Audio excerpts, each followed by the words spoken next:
Abadan. Yeah, yeah. Moorish Master MC.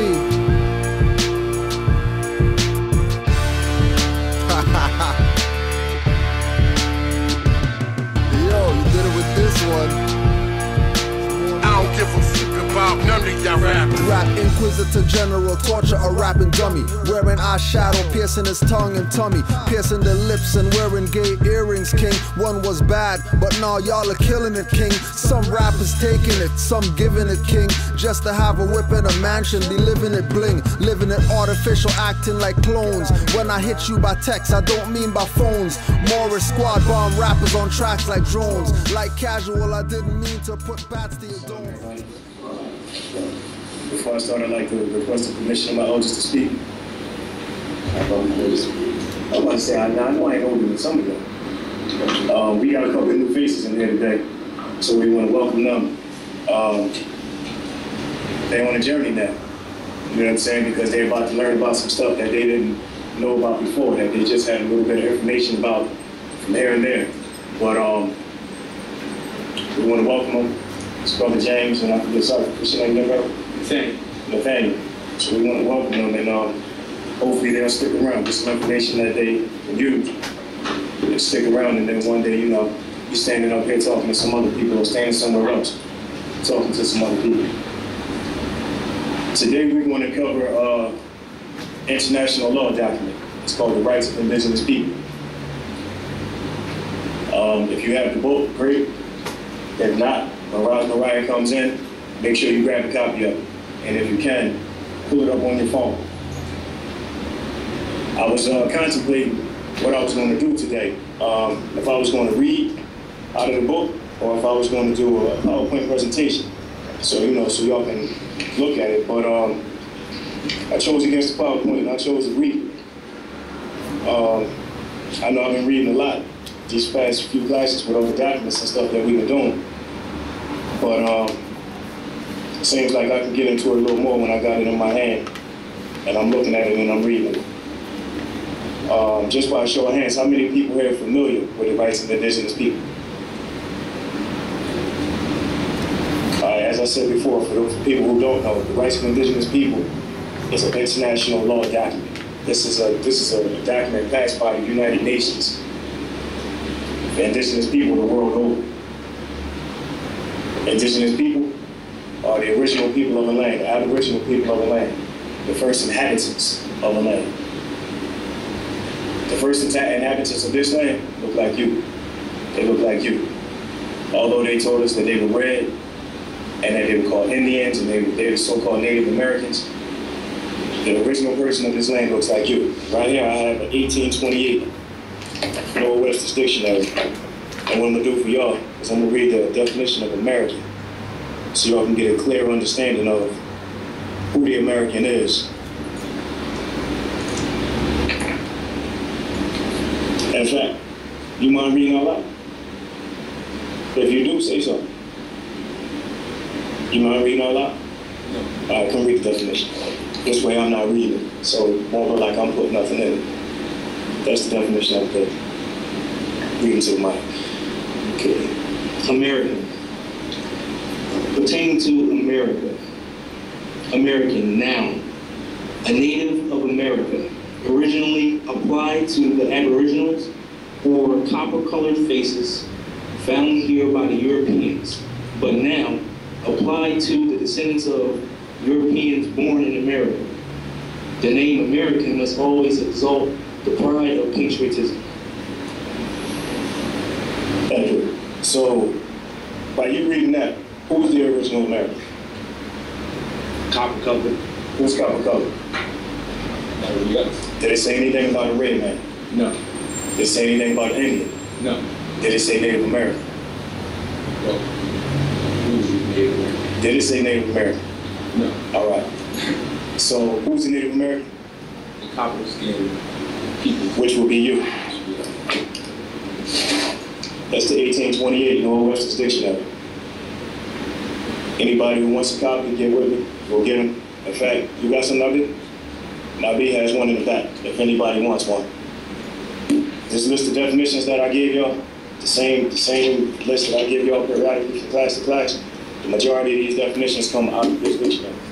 When you're going back into some of these documents that we've gone into, the Declaration of Independence, the Constitution, the Articles of Confederation, and so on and so forth, you need one of these dictionaries. You need this older dictionary. You need to be able to find a part of speech. You need to be able to look at the etymology of the word. You need to be able to find the word and apply it to the document that you're reading. Clear? So the rights of indigenous people. So the indigenous people in this land are holding. All right. So this applies to us.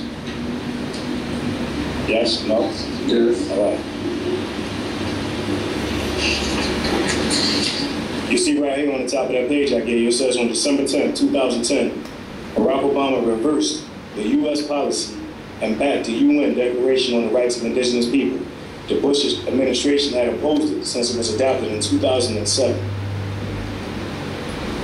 Now, when you get a chance, you can just type in Barack Obama signs the Declaration of Indigenous People, the Declaration of Rights of Indigenous People, and just read about it.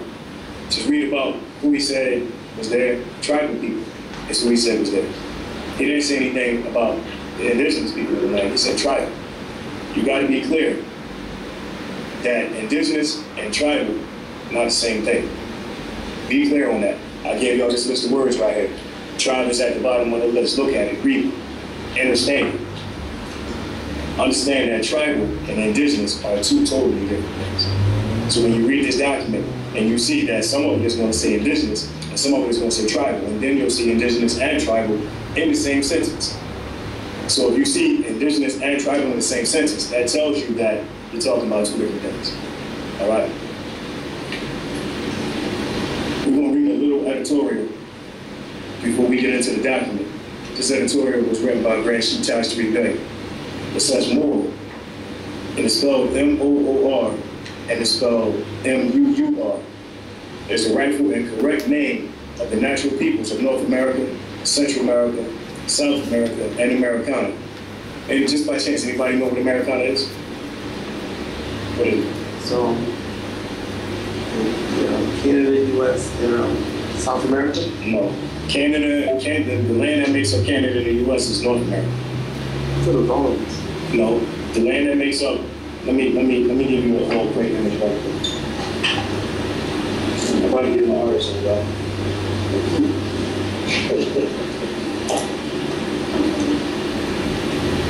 This would be Canada, and that would be the U.S., right? All right, that makes up North America, right? Yes? No? All right. So then you got Mexico, and you got Costa Rica, Honduras, and all those other nations, and that makes up what? Central America. And then, of course, down below, you got South America. But out here, you got what? What you mean you forget? What's out there? Somebody talk to me. Y'all know how I am. Y'all know I like interactive classes. Y'all gonna talk back to me. The Caribbean Islands. Americana. All of it constitutes America. North America, Central America, and South America. All constitutes America. I'll give y'all an example. I've given this example before, but I'm gonna give it to y'all because y'all never heard it before. Right now, we're in Northwest Philadelphia, right? All right. If we go 10 blocks that way, we'll be in North Philadelphia. If we go 20 minutes that way, we'll be in Northeast Philadelphia. If we go down to the stadiums where the Eagles and the Sixers play, then we're in South Philadelphia, right? But did we ever leave Philadelphia? No, we're still in Philadelphia. So it don't matter what geographical part of the city that we're in, we're still in Philadelphia, right? So it don't matter what geographical part of America you're in, we're still in America. So be sure that this is all one land. And be clear that the United States is not America. Because when people talk about America, they're talking about the United States. I was just in Canaanland with Cujo last week. And I try my best not to get frustrated because I'm around unconscious people. But when I keep hearing people call me American, and I'm only a couple hours north of where I'm at now, I never left America. Fuck, well, I never even left North America.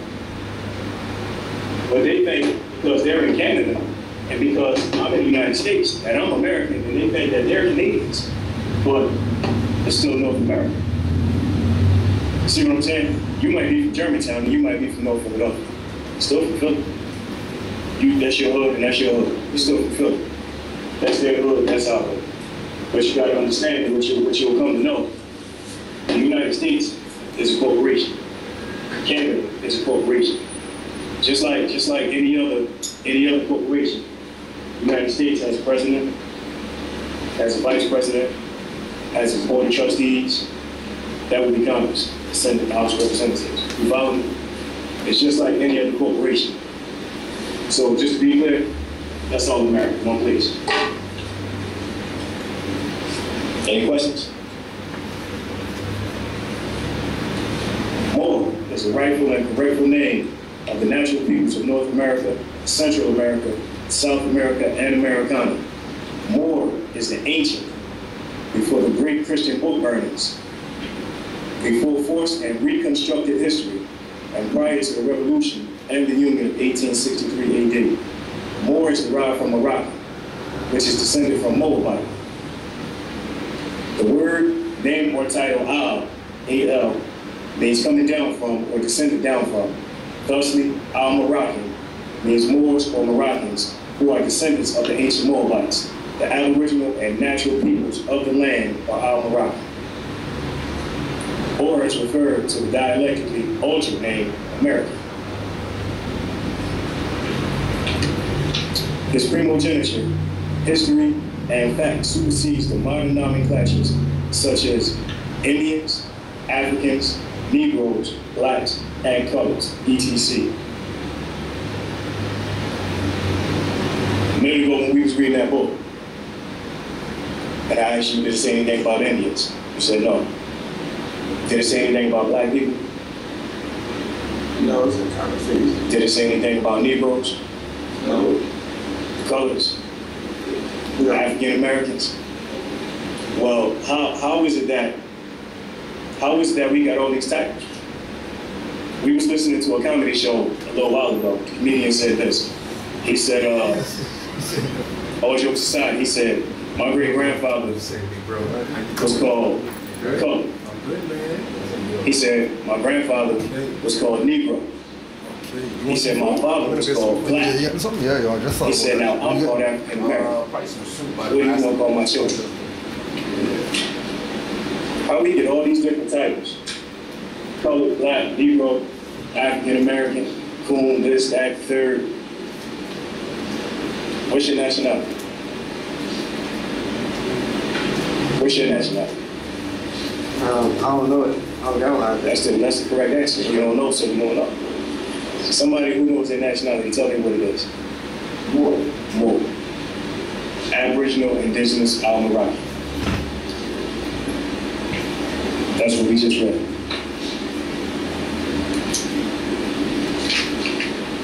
I'm only going to read a little bit out of it before we get into the document. In order to be recognized by the nations of the earth, the nation/government in which you live, and to be acknowledged by all free national beings, one must declare his or her true and free national name and national origin. This activated and durable social standing is a major determinant in one's consenting legal, social, and political status within organized government and within society as a whole. Ignorance of this basic obligation to self and society is not given the benefit of doubt and does not excuse one from the possible and actual negative consequences established by incorrect or colored status. The law begins with self. Therefore, knowledge of self and being oneself is socially and politically indispensable within any orderly civil government. When it talks about your status, when you have a status of Negro or colored or black or African American or anything outside of your nationality, you are what's called dead in the eyes of the law. That's called civil or mortuus. If you want, if either one of y'all want, that's a Black's Law Dictionary, 4th edition. You can look up the stuff that I'm saying in this dictionary right here or in this dictionary right here. If any of y'all want to feel free, anytime, come up and grab them and look up whatever it is you want to look up. If it's not on the list that I can't. But it puts you in the class called civil or mortuus. That means dead in the eyes of the law. So if you go to a funeral and JoJo's laying up here dead in the casket and he sits up and talks, you can be like, what the hell is he doing? Dead people don't talk. But when your status is that of a Negro, colored, and black, that's exactly what you are, a dead man. So you shouldn't be talking. That's why when you go into these tribunals that they call courts, you can't talk. You need somebody to speak for you, who's called a lawyer. Because your status reflects that of a dead man. Because you have no nationality. You have no nation state to stand behind you and back you up in any matters. When you declare your nationality and you are right, standing on the right side of the Constitution instead of the wrong side of the Constitution, you have documents like this one that we read over today that protects you. As we read it, y'all can be like, dang, some of the stuff I'm reading, and don't be afraid to stop me and say something about whatever it is that I'm reading that you might hear, because some of it should ring some bells. Some of it you should be like, dang, we just went through that last week. Or so-and-so went through that last week. So keep your ears open. If you don't have a copy, you got a copy of this, Rights and Conditions people? Just put it up on your phone. And so that way, once I get into the document, you can read along with me. I'm reading previous and all that stuff now. But that way y'all can read along, pieces. And like I said, don't be afraid to stop me and say, well, damn, that makes plenty of sense. I'm gonna read the difference between civil and mortuus and then full life. The social, political status and caste position of civil or mortuus means dead in the eyes of the law. This is the past, present, and existing social and political status as assigned to all persons held under the brands and tags of Negro, colored, black, etc. The 180-degree opposite social and political status, counter to civil or mortuus, is the superior and clear natural social, political, and legal status of in full life. I'm in full life. I'm standing here in front of y'all, breathing, blood running through my veins, and I'm standing here talking to you, so I'm in full life. So my status should reflect that. If I was laying here dead and in a box, then I should be civil or mortuus. I should be literally dead. In full life was and is the uncorrupted, normal, and honorable status as held by the ancient forefathers of these same Moors, who have been calling themselves what they are not, i.e. Negroes, blacks, colors, etc. In full life is determined in Henry Campbell Black's Law Dictionary on ancient and modern jurisprudence as continuing in both physical and civil existence, that is neither actually dead nor civil or mortuus. Upon the social political reality and with moral and spiritual considerations, Noble Drew Ali, or Sheikh Sharif Abdullah Ali, declared to the Moors, be yourselves. And so we are here today to remind you of that charge, which must be fulfilled, and it's in your own best interest.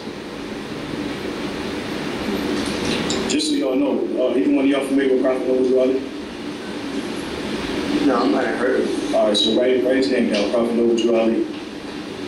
Prophet Noble Drew Ali was the man who came along in 1913 to remind our ancestors of who they were, because we were running around parading under slave names like Negro, like black, like colored, like Ethiopian, African American wasn't around yet. Jesse Jackson gave you that in 1980s.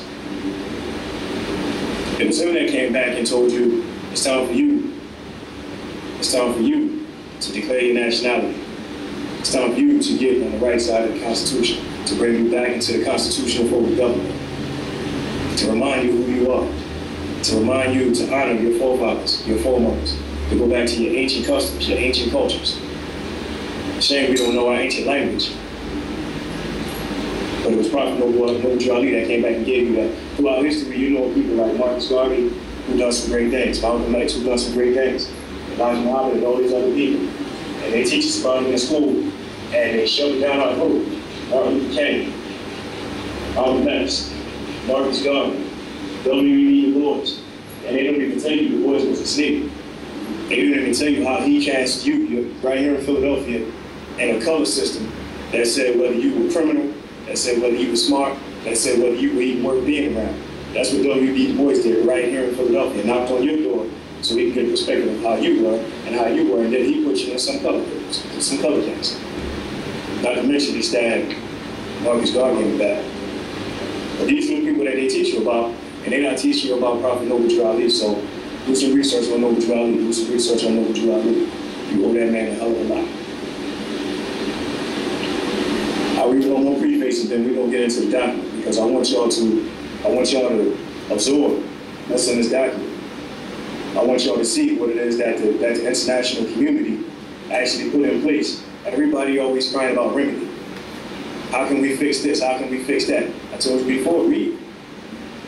When we did the Constitution, and I said, how do you learn the Constitution? That's exactly what did I say? I said, read it, and then read it again, and then read it again.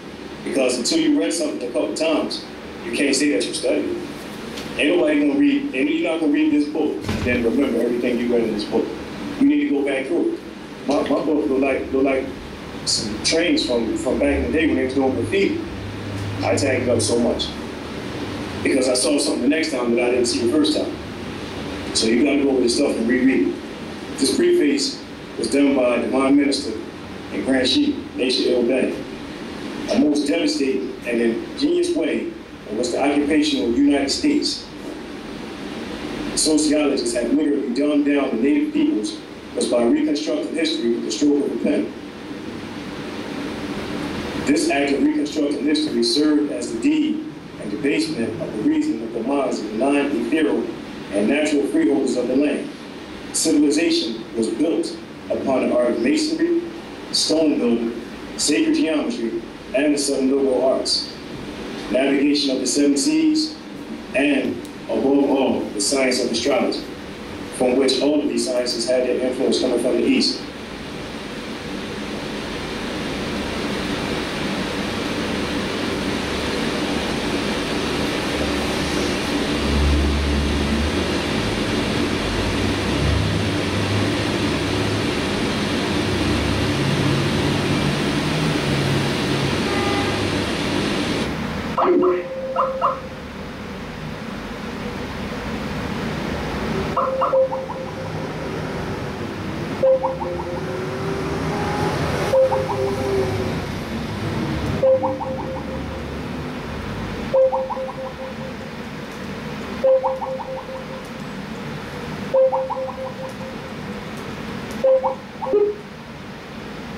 Just like ancient primitives, it is. You stack up? Yeah, I think so. Yeah, we're here, Mark. All right, these are our sciences. Although they told you that they came from the Greeks, do some research. The Greeks didn't teach you mathematics. The Greeks didn't teach you astrology or astronomy. The Greeks didn't teach you, all of these different sciences, chemistry, zoology, biology. All you gotta do, what they did, mythology is theirs. All the lies in there, that's theirs. We let them have mythology. They can have that. But all of the other studies, which is all ology is the study of something. Astrology and geometry and all of that great stuff, that all comes from you. All you gotta do is look in your history. You look in this land right here, and in North America and Central America and South America, you got pyramids and you got temples that predate what's in Kemet. I said they predate what's in Kemet. That means they were there before Kemet. Kemet was just us at our peak. That wasn't where we started. That was us at our peak. But in order to build these temples, in order to build these pyramids, in order to do all this stuff, you need to have some sense of mathematics. You can't do it without it. You gotta have some sense of mathematics. So the Grand Chief said right here that civilization was built upon these arts. He was telling the truth. European psychology has been imposed and distributed to the masses of people for the intent of suppressing the natural freeholders, ancient high culture, and to prolong the karma cycle to send it back to the 144,000 inhabitants of what we call planet Earth. The subjective vehicles by which the European used in the transformation of suppressing the natural freeholders became usurpable through removing the connection between the native's identity, and the native's land. Who's the native? Where's the native's land? Where else? Where else? Talk to me. Absolutely. So don't just when we talk about our land, we ain't only talking about North America. We got brothers in South America. We got brothers in Central America. We got brothers and sisters in these islands. Although they got us believing that we're somebody totally different, we're not. We're not. In fact, when y'all come in next week, I'm gonna show a documentary called Black Grandma in the Closet. That documentary talks about the African presence in Brazil, and Mexico, and Cuba, and one other spot. No, Haiti? No, what's Haiti? Somewhere else down there. Well, we're gonna watch this documentary next week, and then we're gonna dissect it right here in class. And I'm not gonna talk to y'all next week, we're gonna talk to each other next week. Well, you'll see that you got brothers and sisters down there. They got a city in Mexico, all the way on the west side of Mexico, where it's nothing but dark-skinned people. Nothing but dark-skinned people, but they all talk Spanish. That's all the language. They ain't come from there and go down there. They was already there. And guess what? They're the outcasts. They're the outcasts. I don't want to give too much away, but I don't want to give too much away. But it was a powerful book that said unless you were lighter skinned, that you couldn't be part of the clergy, that you couldn't be part of the police force, that you couldn't be part of the government, unless you were lighter skinned. So what did they do? They sent Europeans down there. You'll find out they sent 400,000 Europeans to Brazil to so-called lighten up the complexion of the country. 400,000 Europeans out there to Brazil. I just seen the message when I was walking off. Shit about the I don't know if y'all know, but outside of the continent of Africa, the highest concentration of African people is in Brazil. It's not here. It's Brazil. But when you see people on TV, when they say, oh, you know, this is Brazil, all you see is ice cream people.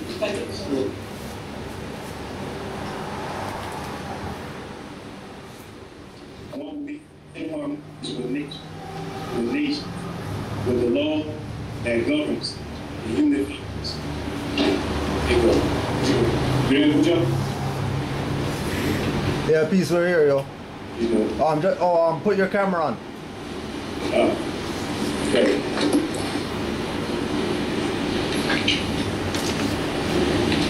For a person not to live to her roots, one would be inharmonious with nature, with nations, and with the laws that govern human families. What we are dispensing are universal principles that constituted de jure governments all across the planet among the nations. That word is yours. Anybody know what that word means? Who? Of right.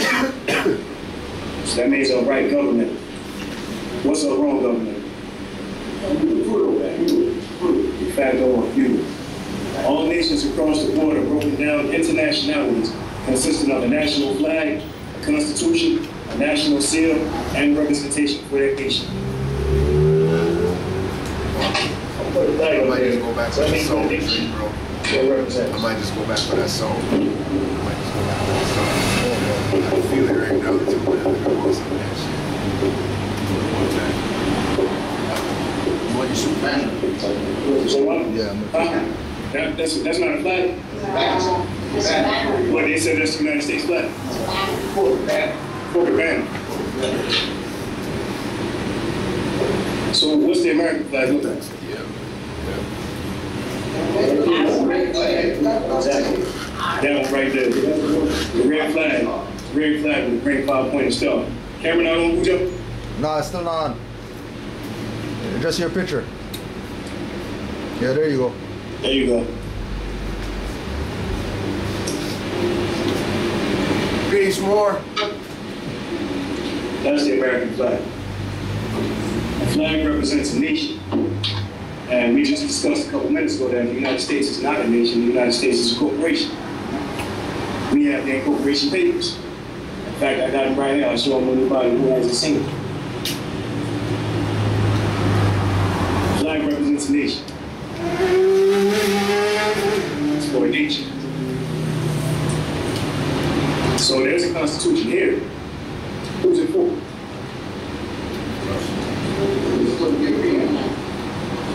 To do what?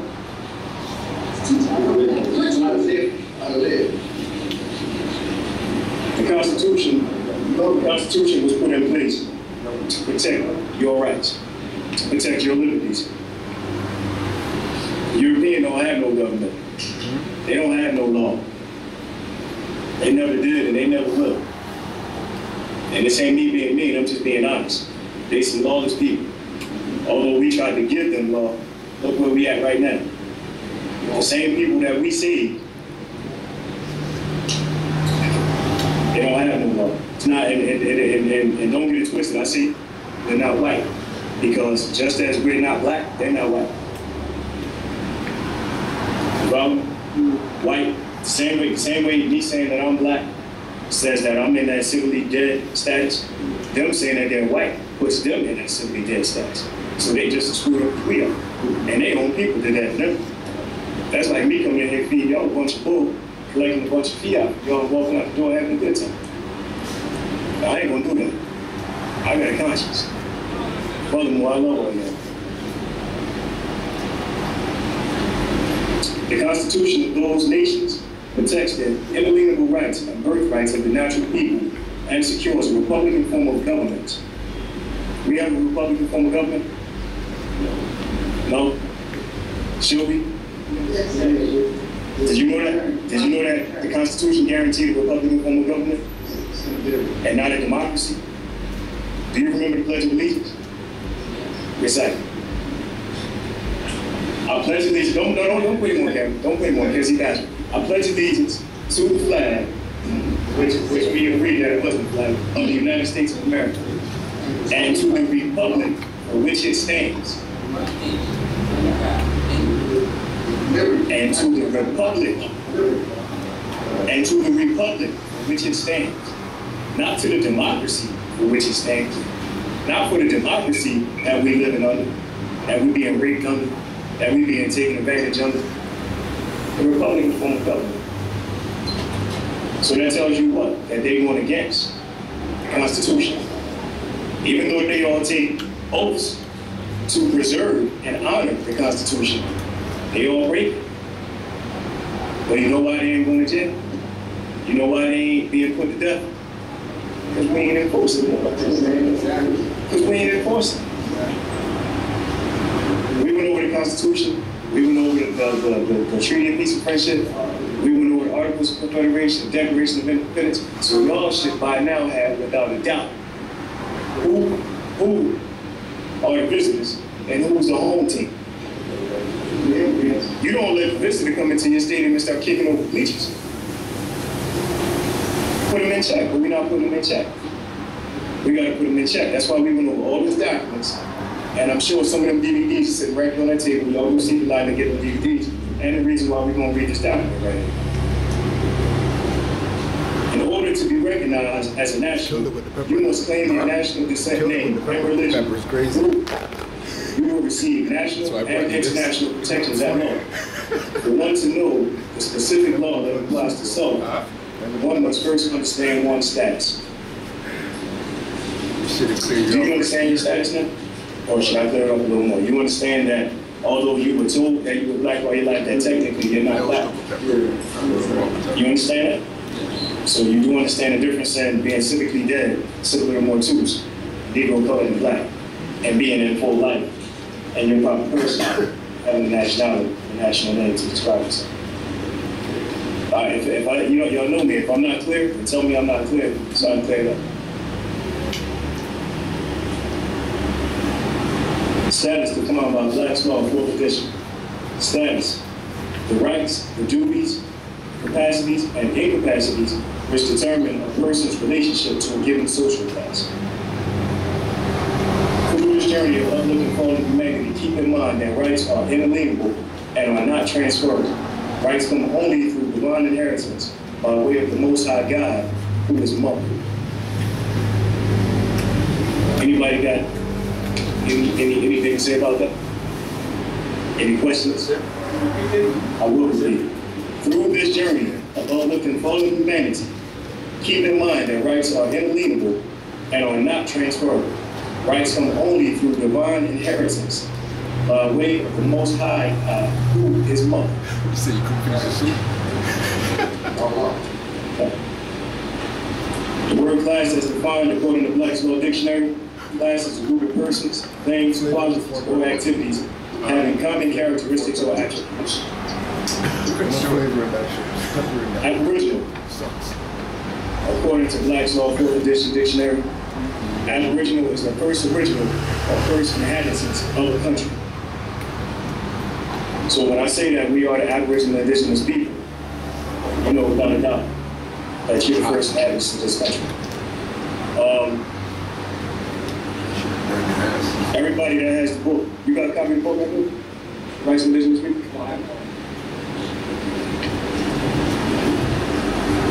We're going to get into the document.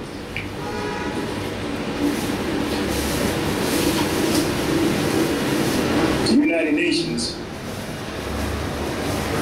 obviously consists of a bunch of nations, and they came together back in 2007, or earlier than that, I think it was 2006, and they decided to put together a document, international treaty, to protect the indigenous people of all these different nations and all these different lands. The main goal was to get this international document in place and for us to use it. But we're not using it, and other indigenous people in other lands are not using it. It's a whole lot of places that are under occupation. This land right here in Northwest Mexico, Northwest America, has been under occupation since when?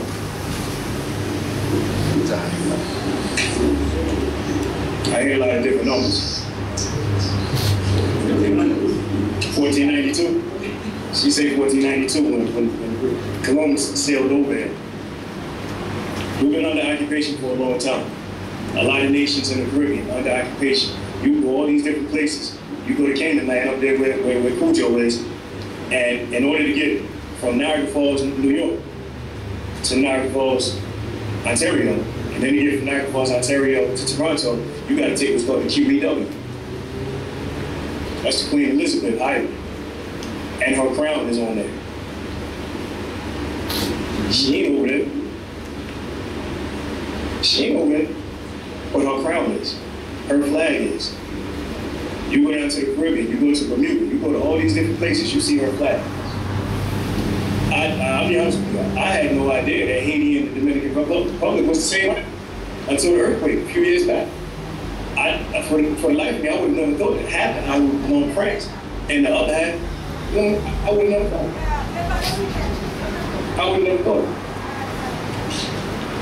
But if you go to Haiti, you see the conditions they live in, and that's because Haiti got their independence.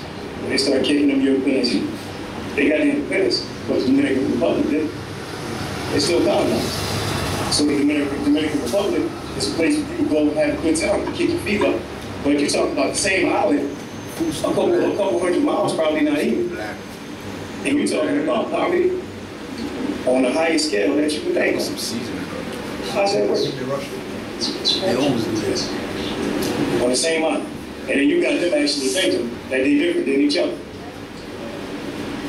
We Dominicans, we Haitians, we're on the same block.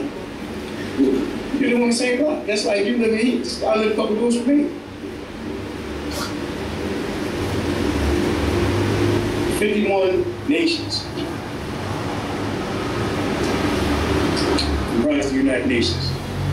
Argentina, Australia, Belgium, Bolivia, Brazil, Belarus or Belarusian, Canada, Chile, China, Colombia, Costa Rica, Cuba, Czechoslovakia, Denmark, Dominican Republic, Ecuador, Egypt, El Salvador, Ethiopia, France, Greece, Guatemala, Haiti, Honduras, India, Iran, Iraq, Lebanon, Liberia, Luxembourg, Mexico, Netherlands, New Zealand, Nicaragua, Norway, Panama, Paraguay, Peru, Philippines, Poland, USSR, Saudi Arabia, South Africa, Syria, Turkey, Ukraine, United Kingdom, United States, Uruguay, Venezuela, and Yugoslavia. There's a lot of American states in there. A lot of American states. When I say American states, I talk about places like Colombia and what's another one in there? Peru. Are they United States of America?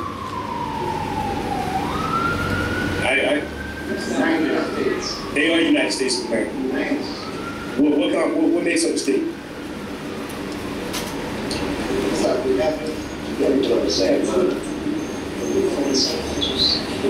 You say two people?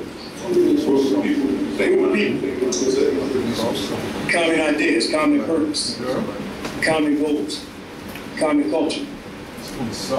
We form a state. Outside that door is a different state. This is a state. Inside Cujo's temple right there, that's their state. They're all United States of America because the land is American. But don't get it twisted. Don't get it twisted. They are still Americans, even though they're from Colombia. And they'll say I'm Colombian. It's no different than you being from North Philly, still from Philadelphia. It's still America.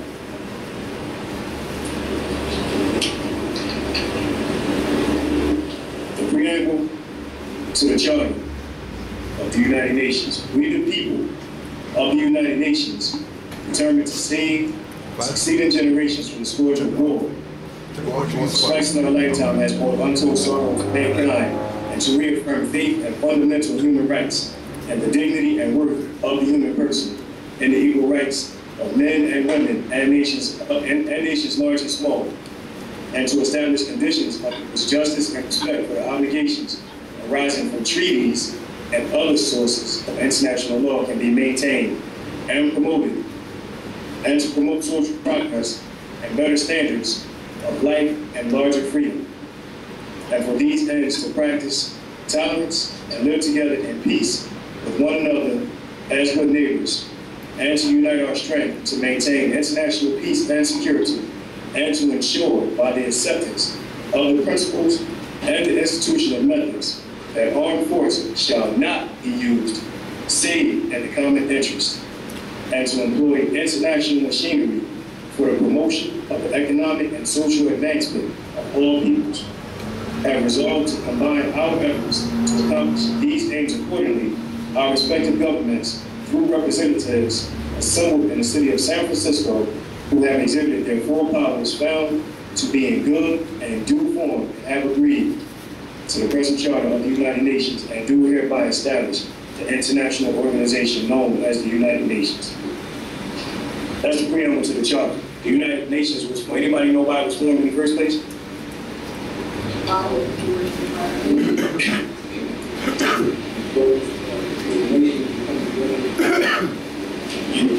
Because what they had called the League of Nations wasn't working. Just like when the Articles of Confederation wasn't working, we had to come up with something new. We had to come up with the Constitution. They came up with the United Nations because the League of Nations wasn't working. And after World War II, they figured if they came together in a nation, as the United Nations, that they would be able to get some things done for the common good of everybody. That's what they said. Anybody know where the United Nations headquarters is? New York. New York. New York is the headquarters. They got 3 other subsidiary United Nations. One in Geneva, one in Austria, and one in Kenya. Now, the United Nations in New York,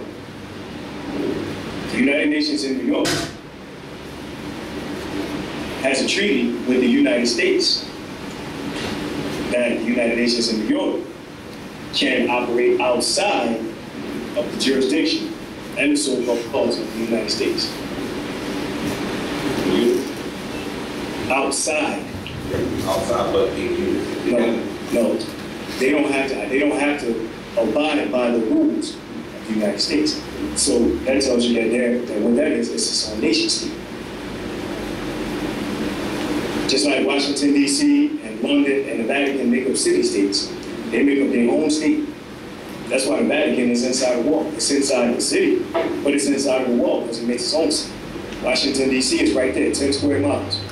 And it represents its whole city. I'm gonna give y'all something to go look up.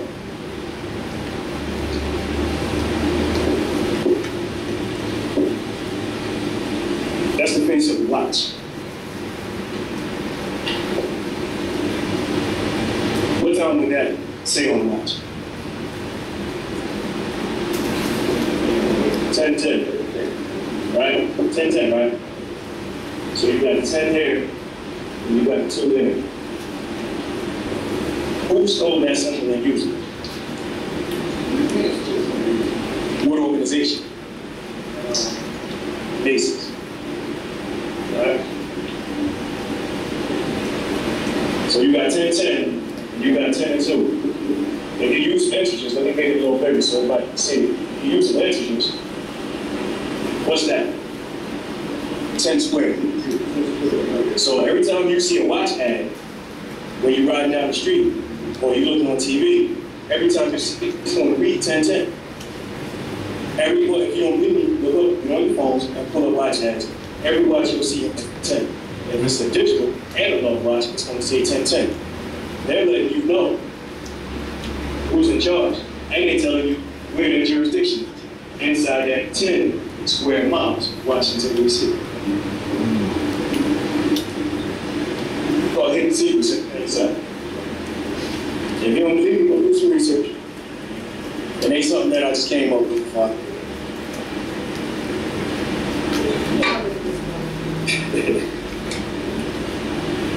We're gonna get into the document. Anybody got a quote up on their phone, or anybody had a book in their hand? I'm gonna start where it says affirming the indigenous peoples. You got a phone? You got internet on your phone? So who control all that? Who control all that? Yeah, you said that, like, I don't know, be specific. What you mean, who controls what? the portion that you said, The 10 square miles? yeah. The 10 square miles represent Washington, D.C. Right. You been to D.C. before? No. No?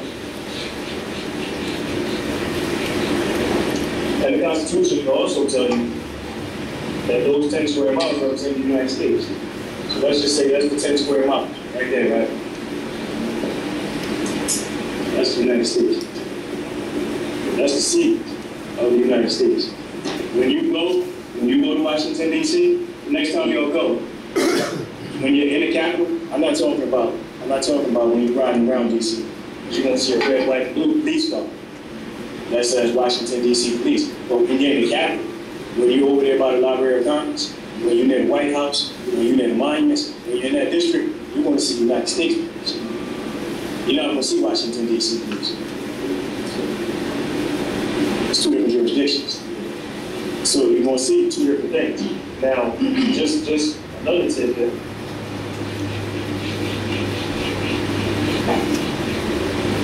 Hey, you don't know what this is.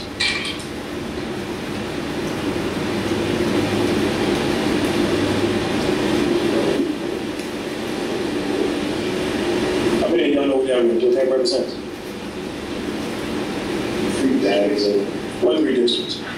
Vatican. Before you get to that, what does this represent? Outside of the Masonic Hall. Outside of Masonic Hall, where? You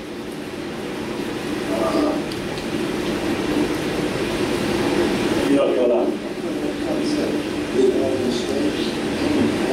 No, I'm gonna give y'all a little bit of help. It's a flag. And the flag represents what?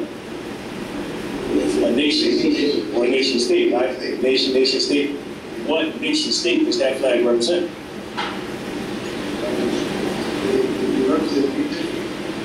No, wait, stop.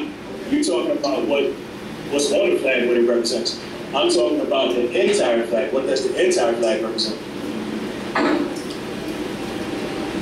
This is the flag for Washington, D.C. Washington, D.C. don't fly on Star Spangled Banner.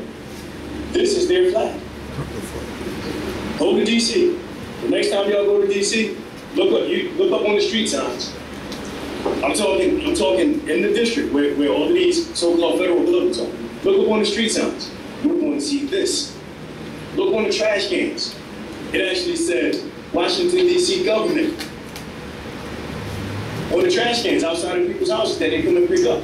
This flag, you're right, it is flying outside the Masonic Hall. Well, you want to trip with us when we went down there? And so the brothers down there, they doing the talk, and we telling them what's going on in the talk. They ain't know what the hell they did. They was doing what they was talking. And they wanted to know why we were standing back. Because we already know everything that you're talking about, and we know a little more that you ain't talking about. We just didn't want to disrupt the talk. These people live in Washington, D.C., and they did not know that this was that flag. Now, 3 stars, you were right. They represent the 3 city-states. Vatican, London, and Washington, D.C. Now, don't get it confused because that's 1, 2, 3. Even though it's not a bar, it's still a third row. And it still represents the 3 city-states, the Vatican. All right? They put all this stuff in their face because they know ain't nobody gonna open up no books and figure it out. But I'm hoping y'all gonna take my word for it. I'm hoping y'all will look it up. I'm hoping y'all don't take my word for it. I'm hoping y'all will look it up. The Declaration on the Rights of Indigenous People.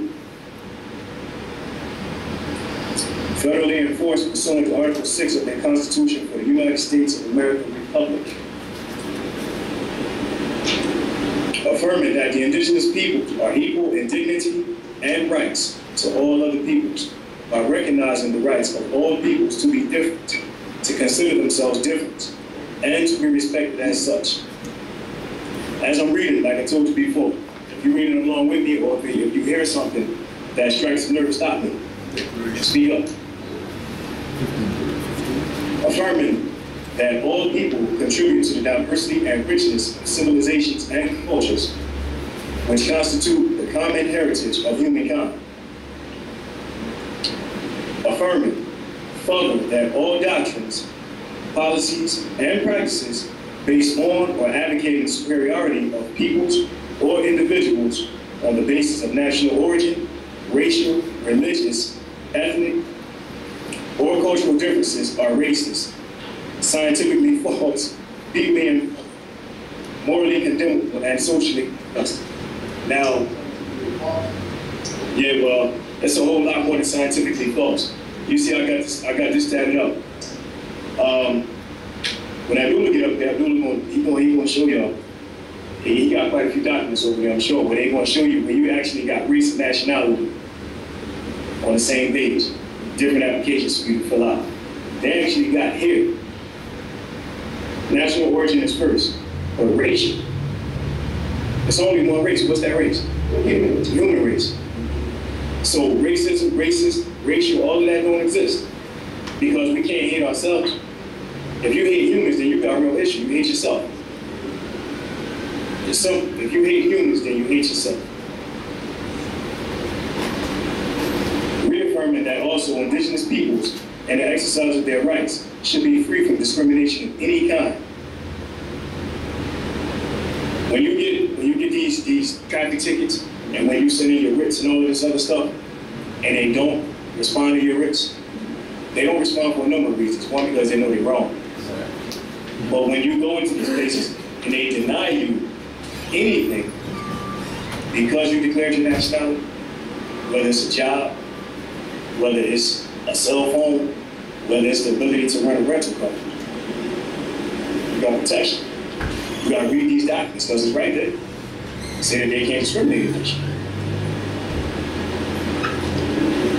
It says it right there. Concern. Yeah. The indigenous peoples have been proud of their human rights. What kind of rights? Civil rights. We don't need civil rights. Be clear on that. That civil rights don't exist. Only human rights exist. So when you hear all this stuff going on about all these different rights and all this other stuff, the only rights you got are human rights given to you by the Creator.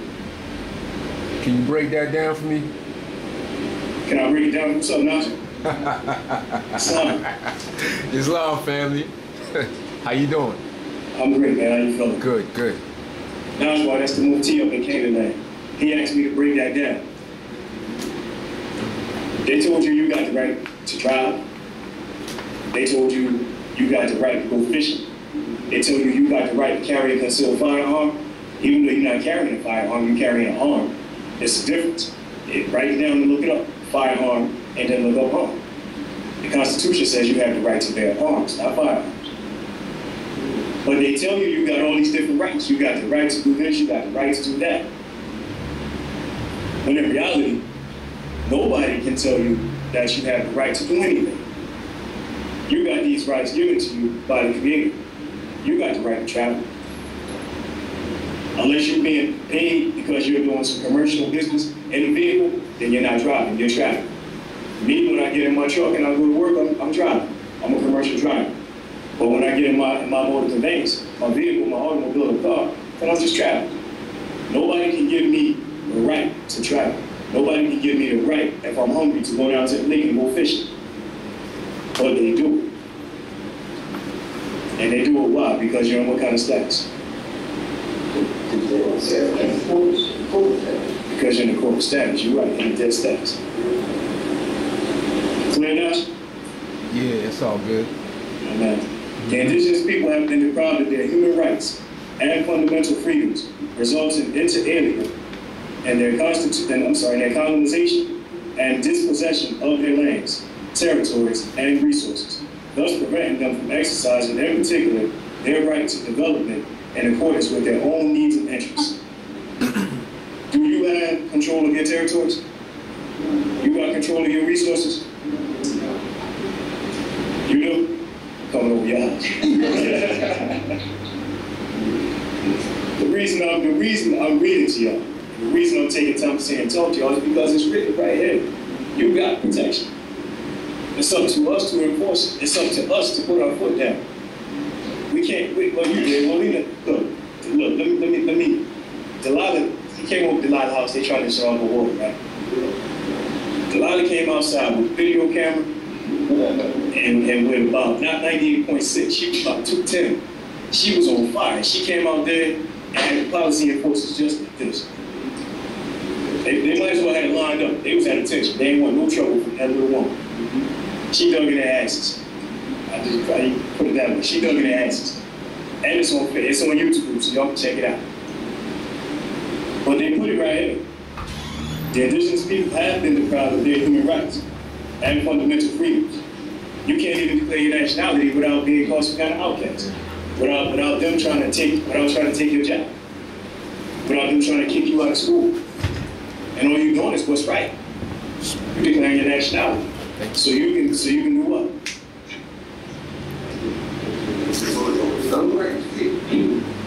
This all meant to do. That's all right. You declare your nationality so you can stay with it. Take your place amongst the affairs of men. Leading nations. When you're black, you have no nation. When you're colored, you have no nation. When you're African American, you have no nation. You ain't never seen none of them flags, no black. You ain't never been a black. You ain't never gonna go. Because it don't exist. Recognizing the urgent need to respect and promote the inherent rights to their lands, territories, and resources, which derive from their political, economical, and social structure, and from the cultures, spiritual traditions, histories, and philosophies. Welcoming the fact that the indigenous peoples are organizing themselves for political, economic, social, and cultural enhancement, and in order to bring an end to all forms of discrimination and oppression where they occur. As Moors, do we get discriminated against? We get not only by the Albions, but we get discriminated against by our own people. See, discrimination don't just come from the so-called white against the so-called black. It don't only come just from man against woman. Discrimination comes from your own people. We sitting in there, and you got the class right there. They all live in Toronto. The people sitting on the computer. You got somebody else having a class somewhere else, and we all get discriminated against by our own brothers. We get called all kinds of names, And in reality, all we trying to do is get them in the constitutional form of government so we can do what so we can start doing what we need to do. So we can start putting this European that's out beyond in check. And we being discriminated against by our own people. What time is it? Somebody don't know what time it is. 1:38. Convinced that control by indigenous peoples over developments affecting them and their lands, territories, and resources will enable them to maintain and strengthen their institutions, cultures, and traditions, and to promote their development in accordance with their aspirations and needs. Are you allowed to do that? Y'all want to talk to me? I'm going to read it again. I don't think y'all heard me because nobody's talking to me. Convinced that control by the indigenous peoples over developments affecting them and their lands, territories, and resources will enable them to maintain and strengthen their institutions, cultures, and traditions, and to promote their development in accordance with their aspirations and their needs. Are we allowed to do that? No. I'm going to ask the question again. Are we allowed to do that? No. Well, we are. We are what? But why are we allowed to do it? One, because it's your right. Well, since you're under occupation, you're being prevented from doing it, right? Now, you have the rights of indigenous people. And I just read to you what I just read. I'll read it again, and then I'll ask the question again. Convinced that control by the indigenous peoples over developments affecting them and their lands, territories, and resources will enable them to maintain and strengthen their institutions, cultures, and traditions, and to promote their development in accordance with their aspirations and needs. Are you allowed to do it? Yes. Yes. The answer should be yes, because this international document that we're reading from just told you that you can. See, they didn't just write this for fun. They didn't just write this for fun. I want to make something clear. The United States was the last place to sign this document. Right? The United States Corporation. There's a lot more. The last place to sign this document. Canada too was last. Canada was the same place. Yeah. You can't get any. You can't get me with that. Canada and the United States is the same place. Well, listen. When I leave here and I go to Canada, I done been up there about 5 times this year, and I know I ain't going nowhere different. When you go across, they call it to get a bridge called the Rainbow Bridge. When you go across Niagara Falls, on this side they got the Star Spangled Banner, and 20 feet later they got the Fleur de Luce, the French flag, Fleur de Luce. So they got you actually thinking you went somewhere different. I'm on the same bridge, nothing separated nothing. So how you gonna tell me I just went somewhere different? You're telling me because you decided that it was a line gonna run through here, that I went from here to there. I went nowhere else. We just read in 1743 Articles of Confederation that Canada agreed to be a part of the United States. They agreed to be a part of the corporation. They brother and sister. Yeah, don't be believing that anymore. Hey, cool, Joe, man, you have somebody else. You can't get me with that, no. Yeah. But it's not the same place. It's the same place. Don't be believing that it's somewhere different. Same place. Before they said Obama signed it, so what was the state? No, Bush didn't sign it yet. What were you guys doing there? What was it similar? Like no, this was enacted in 2007. George Bush refused to sign. Oh, so it just got enacted in 2007. But George Bush was in office and he refused to sign it. So Barack Obama signed it, I think, 2011. December 10, 2011, something like that. 2010? All right, so he signed it in 2010. But Bush refused to do it. Is the document still operable regardless of whether or not Obama signed it? Ask the question. Yeah. Was the document still operable even if... That's what I was saying. So what you're saying is even though Barack Obama didn't sign the document, could we use it? Yeah. That's the question. This man's first day in class. That's another question, and I thank you for asking that question, but yes. Because it is the Declaration of the Rights of Indigenous People. But, there is a but. If you don't declare your nationality and you're a stateless person, you're that Negro, colored, black, African American, monkey, jigaboo, coon, and whatever else they want to call you this week, then it doesn't apply. Yeah, it doesn't apply.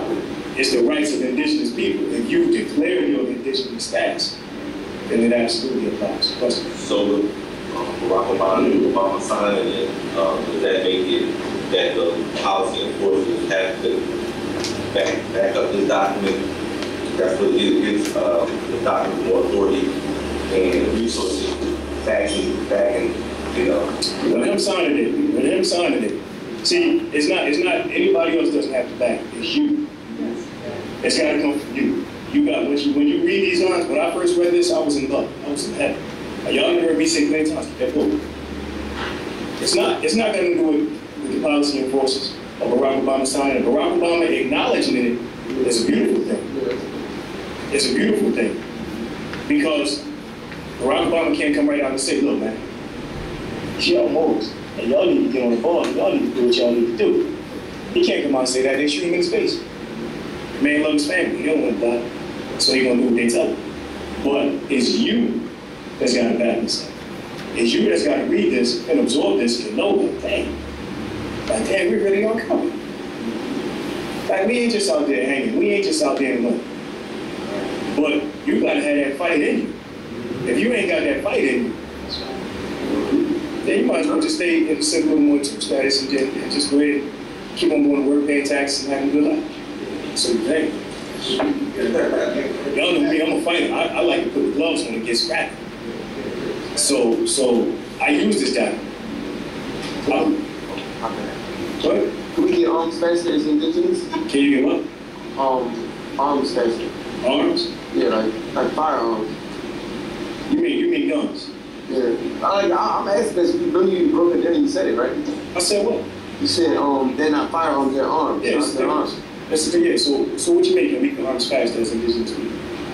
You mean or it should be different. If you go to the gun store, and you ask to buy a gun, you ask to buy an arm, and they turn you down, then you can do what? You can sue them. Why? Why? Because they're discriminating against you for one, and they can't deny you. International law says that any state that's occupying the land of indigenous people must afford those indigenous people the same rights and protections that they offer their citizens. So when you go to fill out the application for a gun, they ask you, are you a United States citizen?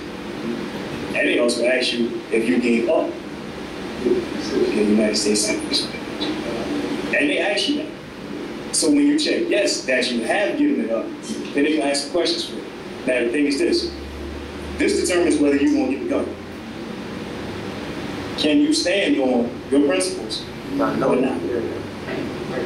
That's what determines the rights of indigenous people and all of that other stuff. Can you back up? Not them backing up for you, can you back up what it is you say? That's what it comes down to. We'll get somewhere. Recognizing also that respect for indigenous knowledge, cultures, and traditional practices contributes to sustainable and equitable development and proper management of the environment. Proper management of the environment. If we really came together as people, as a nation, we probably can stop Monsanto from putting out all this poisonous food. We probably can stop all this chemtrails and sky and polluting in the air when they dropping all this stuff for you to inhale and all this toxins and pesticides and all that stuff. Because they're doing what? And yeah. I did when I did actually the first full-length lecture that I did next to that man back there at Abdullah, I did it on Monsanto, and I found out when I did that lecture on Monsanto, I found out that at least 70% of the vegetation that grew in this land in 1900 don't exist anymore. It's gone. And you think you got a lot of fruit and vegetables now. It's gone. They done destroyed the empire. They done destroyed everything.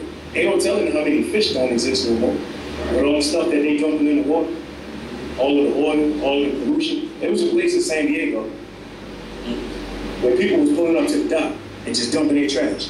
They put the TV, they put the TV camera over top of the water. You saw a washing machine, you saw toilets, you saw everything under the sun. It's no water. When it's in the water, after a while, metal does what? Yeah. So then that rust is going to poison those fish. When you get metal in your blood, it poisons you. Only if we can just decide to come together and start to enforce things.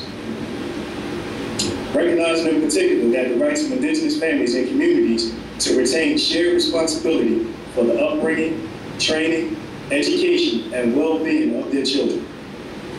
Recognizing in particular the right of indigenous families and communities to retain shared responsibility for the upbringing, training, education, and well-being of their children.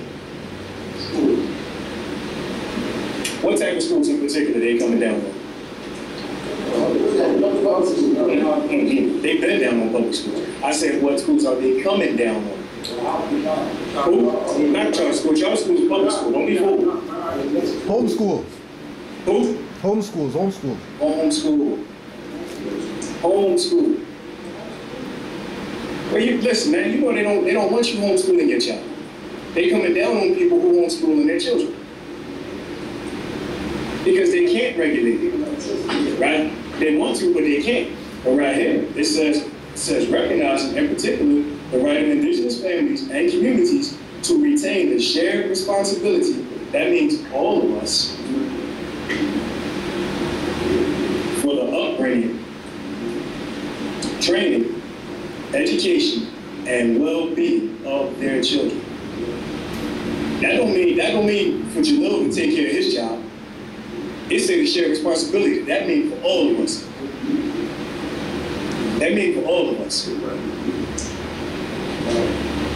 It's right there for you. I ain't making this up. There's a whole lot of stuff we need to think of. Recognizing also that the indigenous people have the right freely to determine their relationships with states in the spirit of coexistence, mutual benefit, and full respect. Recognizing also that indigenous people have the right freely to determine their relationship.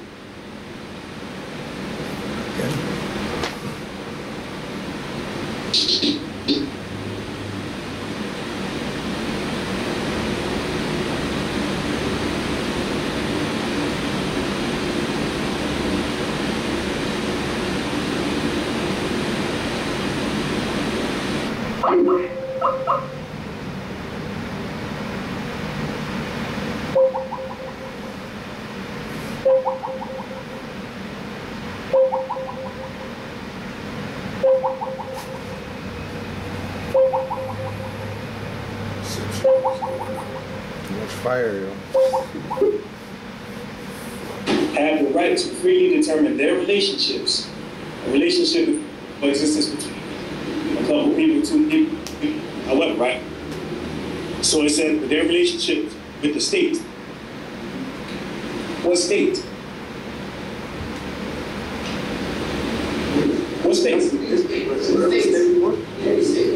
Any state, but what state in particular when it comes to us? No.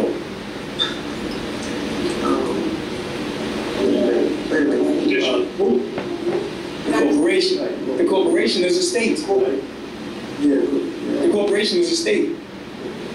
But they're not recognizing what they've been told to recognize. Because they give you, well, they don't give you, they give you the invitation to get a birth certificate. They give you the invitation to get a social security card. They give you the invitation to get a driver's license. They give you the invitation to get a marriage license. So they're not giving you the right to freely choose your coexistence with them. They're taking away your right to freely choose because they're putting you in these in these contracts. Does that sound like without telling you what they're doing? So they're actually taking away your right to coexist with the state. See, when the reason I be going over these documents and I go through them like I go through them is because I want y'all to, when y'all read stuff, I don't want you to just read it. I want you to read it. I want you to absorb what it is you're reading. If you got to go through it line by line and break it down line by line, then that's what you need to do. When they're talking about state, the state can be broken down in how many different ways? So, I can talk about the state of her face. I can talk about the state of affairs. I can talk about the state of Pennsylvania. I can talk about the different states of water. State can be broken down. So you got to understand what it's saying when you read it. Your coexistence with the state got their foot on your back. How many people, raise your hand, got driver's license? They got their foot on your neck. How many people, raise your hand, got social security cards? They got their foot on your neck. Birth certificates, foot on your neck. Marriage license, foot on your neck. Fishing license, foot on your neck. Hunting license, foot on your neck. They did not give you the right to freely choose. And furthermore, they don't have the authority or the jurisdiction to tell you that you can do anything.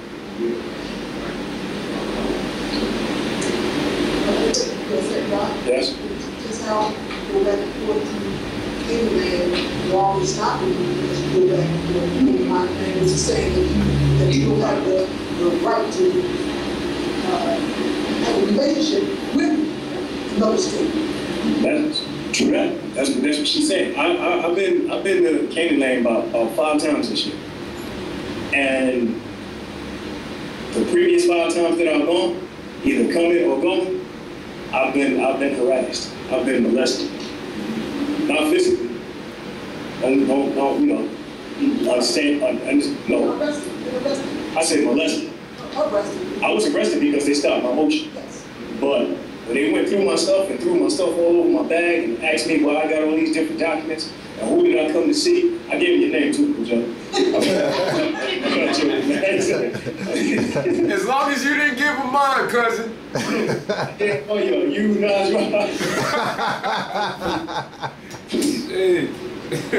Well, essentially, she's right. What they're saying is, I can't go travel on my own land, and I can't freely coexist with another state without their permission. That's what they tell me. Now, they have never stopped me and told me I couldn't go. We got stopped last week, and they told my cousin he couldn't travel across because of some nonsense that happened here. He had a DUI in Philadelphia in 2011, and they told him last week that he couldn't come back across the imaginary border for 10 years. A damn DUI. He didn't hit nobody. He didn't kill nobody. He didn't trash any property at all. You don't harm nobody. You harm yourself. It's 10 years. He can't go back. Now, my cousin's not nationalized. Now, had that been me, I would probably still be at the border with the gloves on. Because I'll be damned. Yeah, because then it would have been game time. I ain't gonna be like, I'll be honest. Y'all know me, sometimes I'll be looking, you know.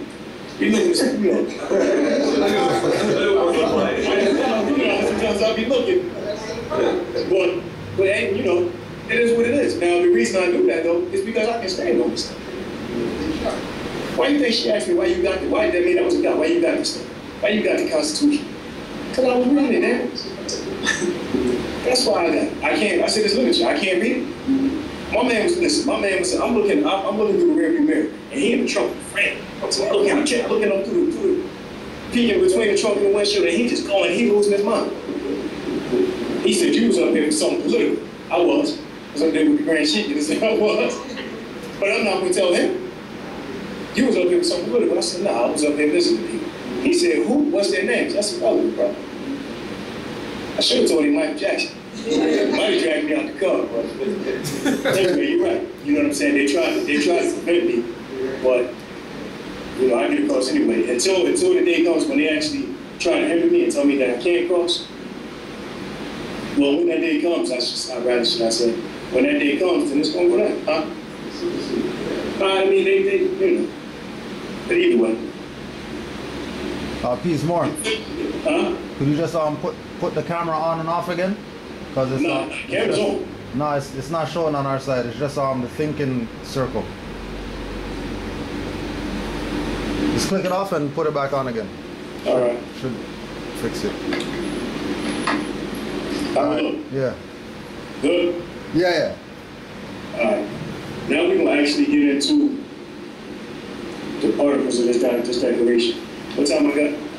What's that book close? 58. All right, I'm gonna read a couple of these and then I'm gonna wind down so we can bring Master Teacher Abdullah Bey up. I'm not sure how much this book is, but in a little while, lady that has this, how much? About 5 notes. And they'll be here in a little while, of course. All right.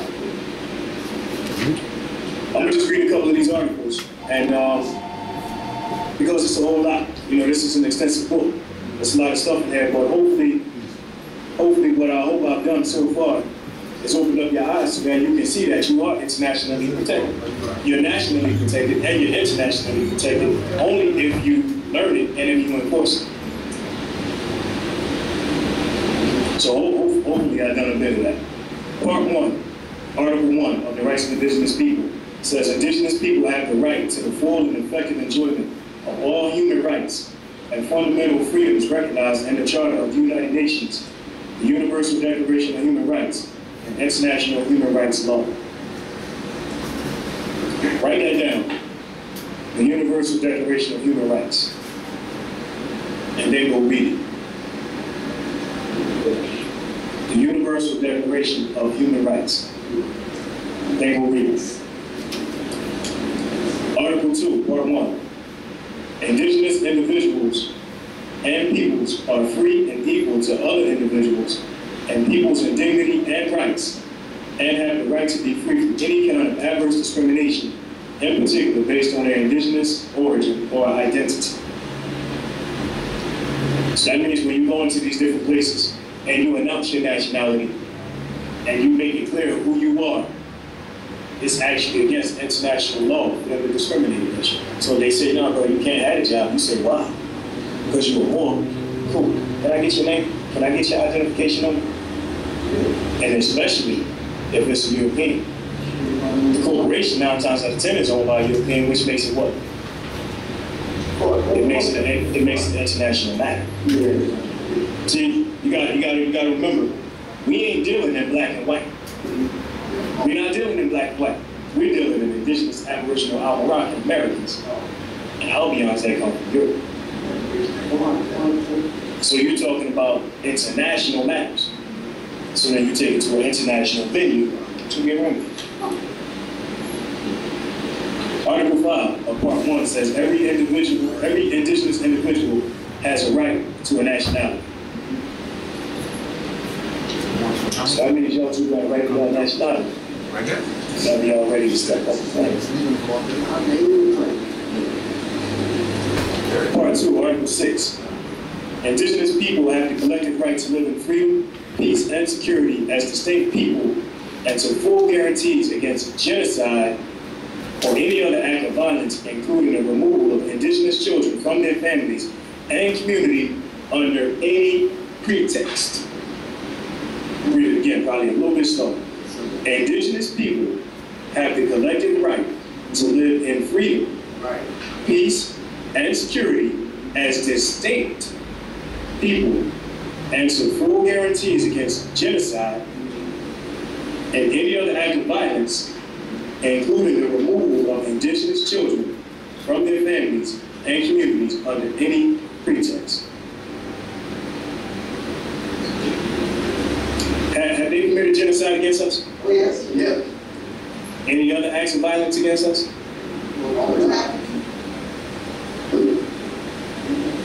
What about our children? What about our children? How many people get their children taken from them? Every day. Every day. But I just read. We're protected against that. When they tell you, listen, we coming to take your child. child, how is it? Tell me this. Well, I can't give birth, but if my wife gives birth to a child, right? How is the school going to determine that that child is crazy, 302 without consenting the mother or the father, and send the child to the doctors? Did y'all know they do that? Yes, sir. They will take them 2 little baby girls out of their classrooms while you're at work. All they need is for the nurse to say that they are not mentally right. They will 302 them baby girls and take them out of school without her knowing and put them in the military. That's kidnapping all day. That's kidnapping all day. Kidnapping is felony. How come these social workers ain't getting these charges? You ain't enforcing the Constitution, you ain't enforcing nothing. You sitting around and you crying and you bitching about what ain't gonna happen and what should happen instead of getting up off your behind and making it happen. Instead of making some phone calls and calling him and calling her and saying, can y'all help me? Instead of putting your left foot forward and getting some things cracking, you sitting around crying. They can't do that. They can't do that. They did. They do it by force. And we just sitting here reading right here that they can't. That you're protected against it. But they do it anyway. And they simply do it because it's like this. It's like this. These two got chocolate milk. If they get chocolate milk in school and I don't, they give me Smile Beyond milk. And I want their chocolate milk and I keep taking it and they keep letting me take it, I'm gonna keep taking it. Until one of y'all stop. They're gonna keep on taking from us and they're gonna keep on doing what they want to us until we stop them. Until we stop them. I'm a slugger. Y'all know that. I fight. And you know, whenever something come down the back, I'll go at it. I don't make no signs. I ain't gonna do this. I ain't gonna do this. I ain't gonna take no white piece of poster board and put this on.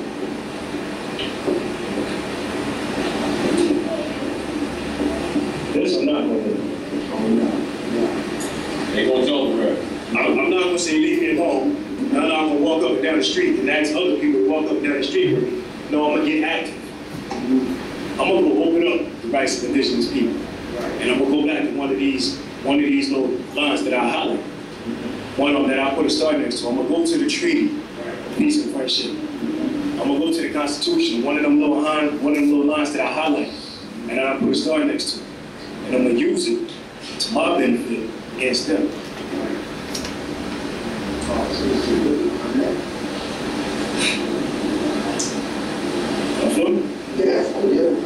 If we keep, I'm done reading.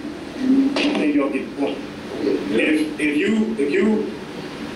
know what they say, if you continue to do the same old thing, don't expect nothing different. Nah, you gotta put the monkey wrench in there. You got to shake things up. You got to shake things up. At some point, just like Delilah did when they came to try and shut off the water, she still got water. She still got water. They came over there. Yeah, Delilah's a little woman. She ain't no big woman. She ain't 6'2". She don't weigh 200 pounds. She ain't hitting heavy bags. She had about 6 or 7 policy enforcers in check. They wouldn't even say nothing. You know why? Because she studied her ass off and she spit right in their face. We're coming to shut your water. She said, no, the hell you ain't. She said, you ain't even got no business here. You ain't even American. She looked at your name tag and said, because you Irish. She looked at him and said, Hans, you German. I mean, I'm telling you real talk, that's what she did. It's not arrogance. It's not arrogance. She did what she was supposed to. And she did it because she was confident, because she knows. When you know, you know. When you know, then you poke your chest. And you walk down the street. Like I told you, they keep stopping me when I go to Canaanland. Keep going. They have not told me you cannot go, because when they do, then the shit hit the fan. It's simple. It's simple. It's simple. The rights of indigenous people, Constitution, Articles of Confederation, Declaration of Independence. You got all this law that we've gone over the past 3 months. Lila has the DVDs. Y'all got me. Y'all got you. So open up the documents, open up the books, open up your third eye, open up your mind, open up your heart, do all that. Your soul will open up. And then get cracking. I hope I gave you all a little bit to reflect on, something to research, something to study. And I'm gonna be here, keep giving it to me. I'm gonna bring up my man Abdullah Bey. Abdullah's responsible for me speaking to y'all and what? Because Abdullah called me one day about a year and a half ago. And he had a class to do in Asbury Park at Grand Sheep, HLB. And he told me that I was going to open up for him. He said, you're going to do 20 minutes on the topic of your choice. So I was like, cool. So we ended up on the Delaware Friday before. And I ended up opening up for him in Delaware. And then I opened up for him again. And Asbury Park the very next day. My man said, you did good. He said you wasn't afraid of the people. You spoke clearly to the people. And he said you will be out. You'll be teaching one day. And here I am, a year and a half later, thanks to my man putting me on stage. For those of y'all who don't know Abdullah is a master teacher. He talks intensely about masonry.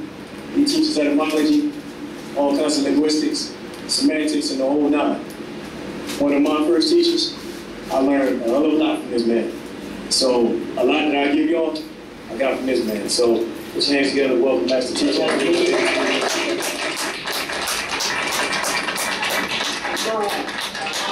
Wave and makeup coming to the light. Right. Assalamu alaikum. All right. Can somebody raise that for me, please? Someone raise that for me, please? Somebody name? Thank you. I've been very busy. I'm working on my floorboards and masonry. I hope to have that done for Christmas. This is the book cover right here. 5 chapters, 400-page book. Been working on it for quite some time. And I've been really getting down with this so I can get it done finally. I have another book coming out called Etymology and Semantics that I've been working on for a while too, but that'll be done. I'll probably have it about done at the same time because I have 2 people that's working with me as far as the layout is concerned.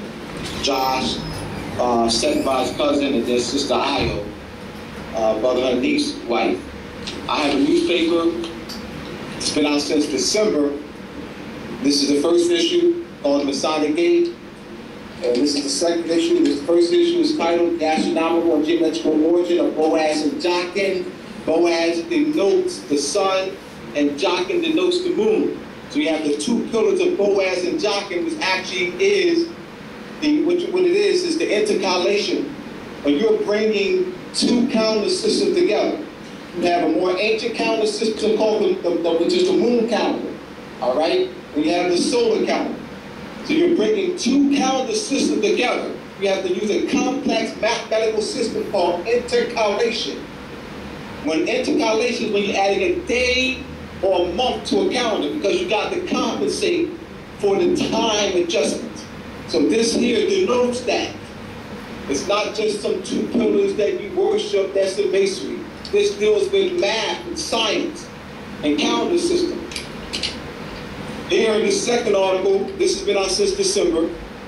This is the second issue, titled The Masonical, Astronomical, and Geometrical Origin of July 4th, Restoring and Unveiling the Masonically Buried Ancient Star Alignment of Orion, Taurus, Pleiades, and Sirius, and its connection to the Masonic winding staircase and the tracing board as displayed by the Scottish Rite Masons, as well as the layout of Washington, D.C. and the Vatican.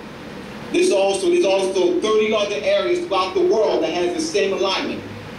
So what I'm doing is explaining what masonry actually is. I have distribution in 40 states. Distribution in 40 states in 8 months. Someone called me from, 3 people called me from Nevada last night. And they're going to be a major distributor for me in Nevada.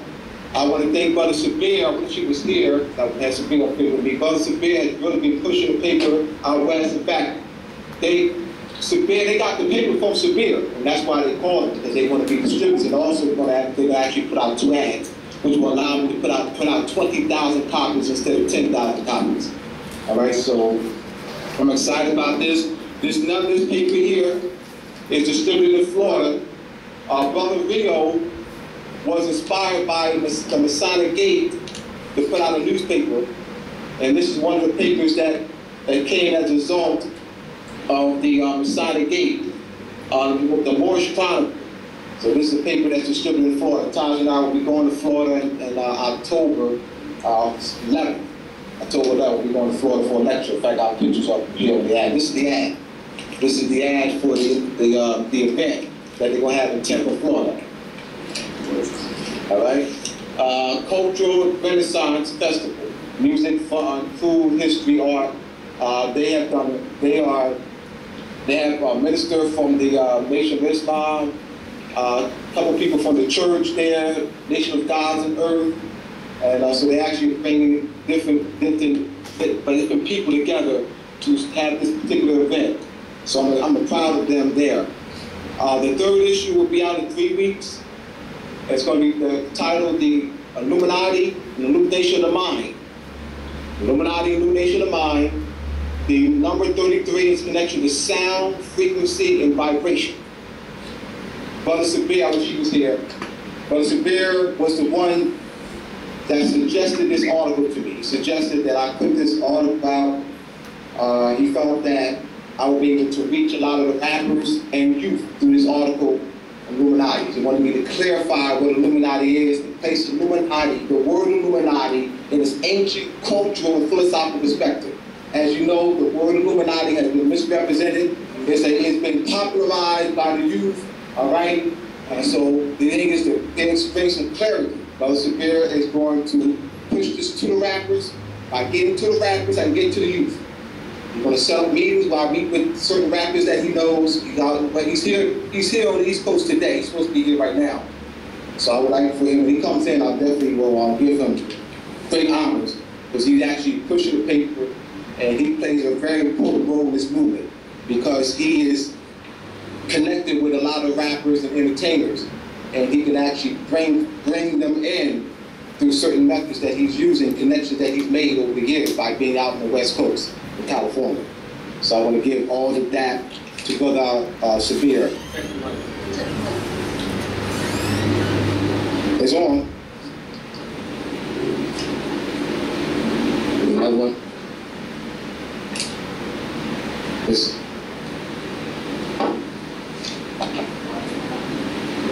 All right, so they won't be able to hear me, right? I'm talking about those in Canada. All right, so I've been getting a lot of positive reviews about the paper. Brother Newbie, just real quick before I get on to mine. I did this at the King Solomon Grand Lodge in Washington, D.C. on July 13th, 2013. And this was done as a result of this. Brother Newbie told me when I had lunch with him a month ago that the paper's a hit, particularly the 2nd issue, that the paper's a hit. He has sent this DVD to various Masons throughout the country. He's been involved for over 20 years. He's the Grand Master of the King Solomon Grand Lodge in Washington, D.C. So he has a lot of connections. And another brother in New York, Brother Q, has been sending the paper to high-ranking Masons throughout the country. He has a lot of connections. And so these are people these are Masons who have met as a result of doing these lessons. And I've done lessons here, like the lessons at the Kennedy Center, and the lessons at in fact, the way I got through this, to make this connection, Brother Ricky Thompson attended our class at the Kennedy Center in March of 2013 as a student. He, at the time in March, he said to me that he wanted me to, tutor him in etymology. And so I met with him on South Street, and at that time, he paid me to tutor him. We were at a Chinese restaurant, and at that time he said to me that he was a Mason. And he's been involved for 20 years, way art Mason, Scottish rites and so forth. And he was surprised that I actually was Mason. I mean, really was Mason. So he said to me that I've been studying for 20 years in a lot, and I had no idea that this was Mason. No idea. All right, and I said that Masonry is not taught there. Masonry is not taught in the lodges. You think the Europeans are going to, Europeans control this institution. You think the Europeans are going to have Masonry taught to our brothers and sisters who are under their captivity? I'm talking about Masonry. I'm talking about mind science. I'm talking about how to increase the Kundalini energy. All right? How to be elusive. You think the Europeans are going to give our brothers and sisters information to be elusive? Well, that's Masonry. So once you understand what Masonry is, then you ought to know what Masonry is not. They're getting watered down. They're giving the symbols, they wear it on the hat. It's clubism. No true instructions are being taught. I've been meeting Masons who hire Masons all over. Been studying for 20, 30 years. Man, they said to me, I had no idea that Masonry was like this. This gives me a whole different view of what Masonry is. All right, so I just put that out there. Also, Brother Todd's going to be putting out, reissuing the Masonic, the Downright the Star. Downright the Star newspaper was a 24 newspaper that Todd and I put out in 2001, and it ran for about 3 years. And so he's going to be issuing, 24 pages, like 8 pages, Todd. He's going to be reissuing the Downright Star newspaper. We also had another newspaper working with the out of California, the Moroccan Light. Moroccan Light. We laid out the paper, Roscoe laid out the paper, and we shipped it to California. So it actually was printed in California, distributed in California. And I'm looking to have the Masonic game printed in California working with Brother Sabir. Like I said, Brother Sabir is connected with a lot of people in Houston, in Texas, other people in California, so he's really giving a lot of distributors from it. So just very proud of this one right here.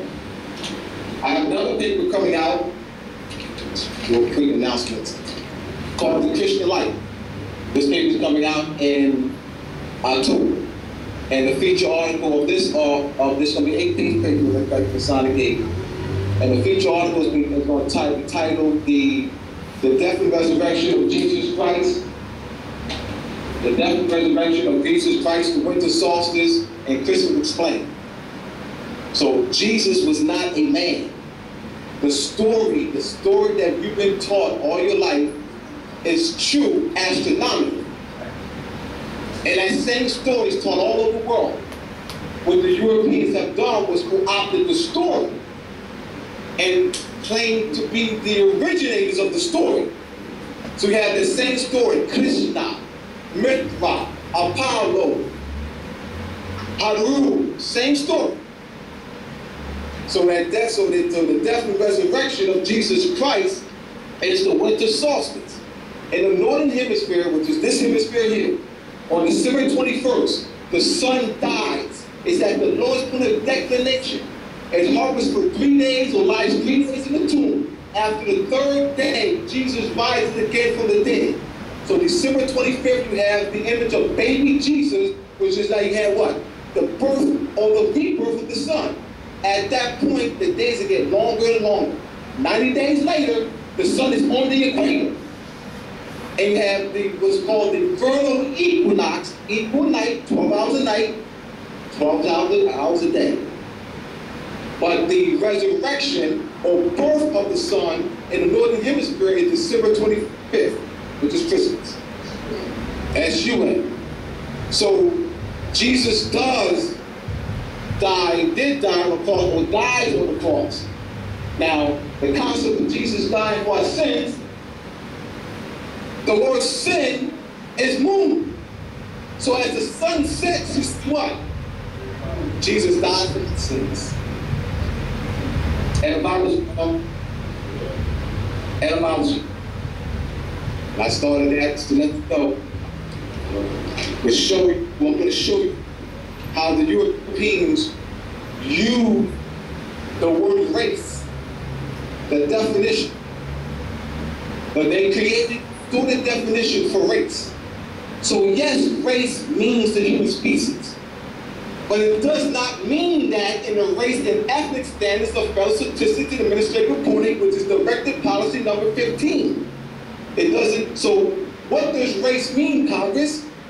In that directive that they use at hospitals, at your jobs, at race recreational centers, at schools, that are mandated in 1977. The Office of Management and Budget, which is part of the Census Bureau, which is in the Department of Commerce. The Census Bureau is in the Department of Commerce, and commerce means what, Lord? Free. Why is the Census Bureau in the Department of Commerce? All right? So when you start breaking these words down, I want to show you how the Europeans have disguised the status of black and white as skin color terminology. Black and white are not skin color terminology. They are being disguised, they're being presented as skin color terminology to disguise the fact that they're statuses. So the Europeans have distorted the term free white person to apply it to themselves in 1970 Naturalization Act. 1970 Naturalization Act, 1790, I apologize. 1790 Naturalization Act. 1790 Naturalization Act. All right, we have the term free white person and the 3rd and 4th edition of the Black's Law Dictionary. Free white persons, this is the definition as used in the 1790 Naturalization Act. Free white person referred to in the Naturalization Act as amended by Act July 14, 1870, has meaning naturally given to it when first used in First Statute 103, Clause 3, meaning all persons belonging to the European races, commonly counted as white, and their descendants, including such descendants in other countries to which they have immigrated. The Europeans have manipulated distorted definitions for their benefits, for their economic and social benefits. They use that distorted definition to determine who could be a citizen and who couldn't. That based on that definition, all right? So in the 1790 Naturalization Act, that's not the meaning of free white person. That's the meaning that they gave it and applied it in the 1790 Naturalization Act. And they adjudicated decisions based on that definition. So the Supreme Court made decisions based on what definition does. Definition is everything. Definition is everything. They use a colored, distorted definition of free white person. In 1922, Oswald versus the United States, a Japanese born in Japan applied for citizenship. He was denied. Why? Because he was not a free white person based on the 1790 Naturalization Act. So they control the meanings. Charlie Rose said on the Charlie Rose show, whoever defines the language controls the issue. And this is why I'm a pain in the ass when it comes to etymology. Because whoever defines the language controls the issue. And the Europeans make sure that they reconstruct, reorchestrate, manipulate words, meanings to control every issue. I don't care how eloquently you speak. If you are using distorted, birthright stealing, connotative meanings, you cannot beat them. And anything. Because they created the definitions to steal your birthright, to control your issue, to control the social, political, economic, and cultural issues. So it is important for us to restore the original meaning of words so that we can what? Reclaim our land, reclaim our culture, start controlling the issues. You're on our playing field now. But when we come into connotation, we on that playing field. How do we get them on our playing field? Etymology. The original meaning of words, restoring the original meaning of words. So let's continue. Now, the race and ethnic standards of Federal Statistics Administrative Reporting uses another definition for white. All right, let me read it.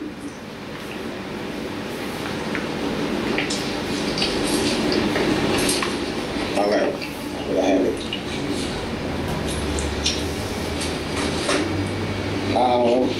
I read this.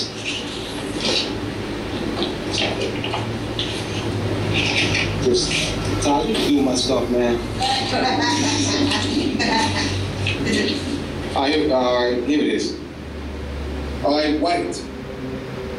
A person, and this is in the Race and Ethnic Standards, which was implemented in 1977 by the Office of Management and Budget. A person having origins a person having origins in Europe, North Africa, or the Middle East. Person having origin in Europe, Africa, or the Middle East. So now the question is, why did the Europeans include Middle East and North Africa in the definition of white? Remember, the distorted definition of free white person in the Naturalization Act of 1790 is what? Only applying to what? Europeans. What happened? What happened in the 70s? The oil embargo. OPEC issued an oil embargo on the United States. Remember what happened in the 70s, y'all? We standing on long lines, gas lines, all right? So look at the timeline. In 1977, the Race and Ethnic Standards came out with this definition of free white person to include those from the Middle East and North Africa. Now my question was, as I'm doing this, comparing my book, chapter 2 of my book, why just North Africa? The Africans in North Africa and the Middle East. And then that question was a research question. I said, oh, all right. That led to my getting into the oil embargo. So what they did was they offered political favors and concessions to have the oil embargo lifted. I'm saying this to say this, my brothers and sisters, that the Europeans manipulate definitions for their benefits. That's what I'm showing you here. For their political, social, and cultural benefits. So as I'm looking at, being a detective that I am, looking at how these words are being used in these various documents. Now I'm going to, my time is short. How much time do I have? 25 minutes? I love you, brother. All right. Now, until I finish, see what I'm doing, because time, I got to move. move forward with this. Now, these are documents that we see all the time. This is called race and national origin identification. Race and national origin identification. I'm looking for another document. Here it is. Ethnicity and race identification. All right. And we have here race and national origin identification. These are forms that we fill out. These are forms you fill out all your life. Your parents did, you know.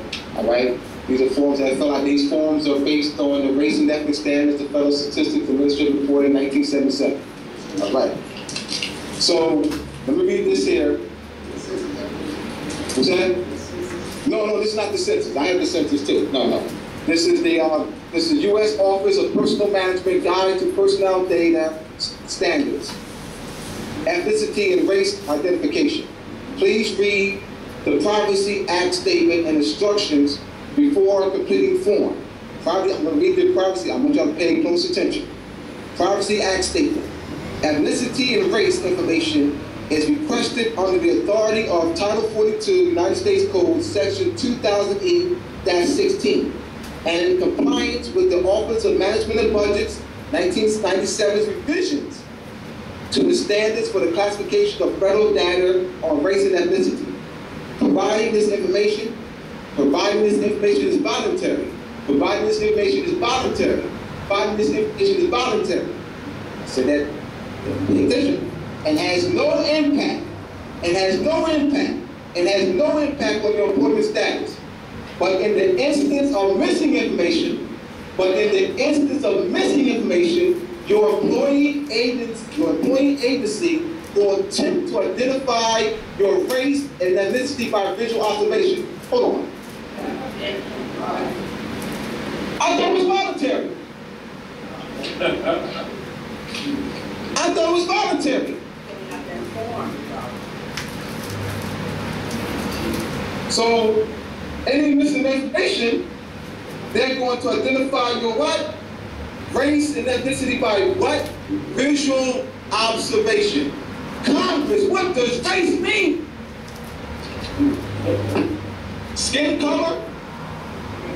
National origin? Nationality? Skin tone? Complexion? All right? So, yes, race means the human species. Now, but they have been using, they have distorted that,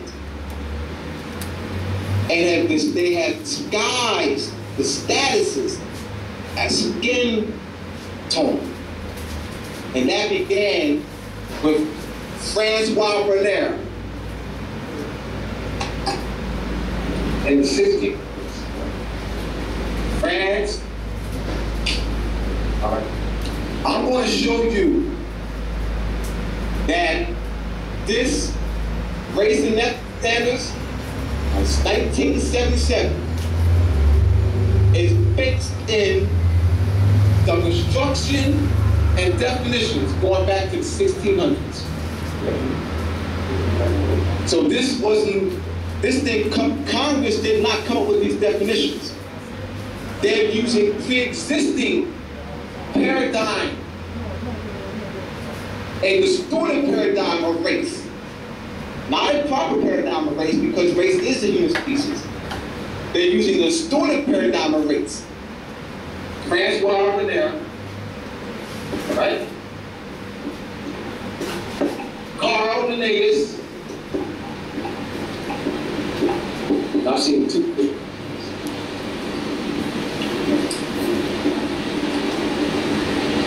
That's then Johann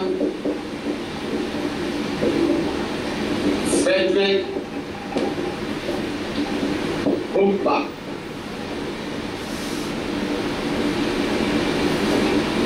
All right.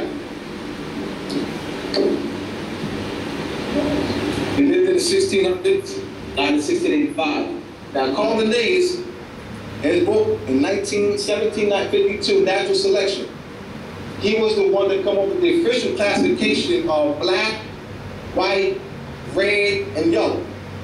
His protege, Johann Friedrich Umbach, Coordinators was a naturalist, all right?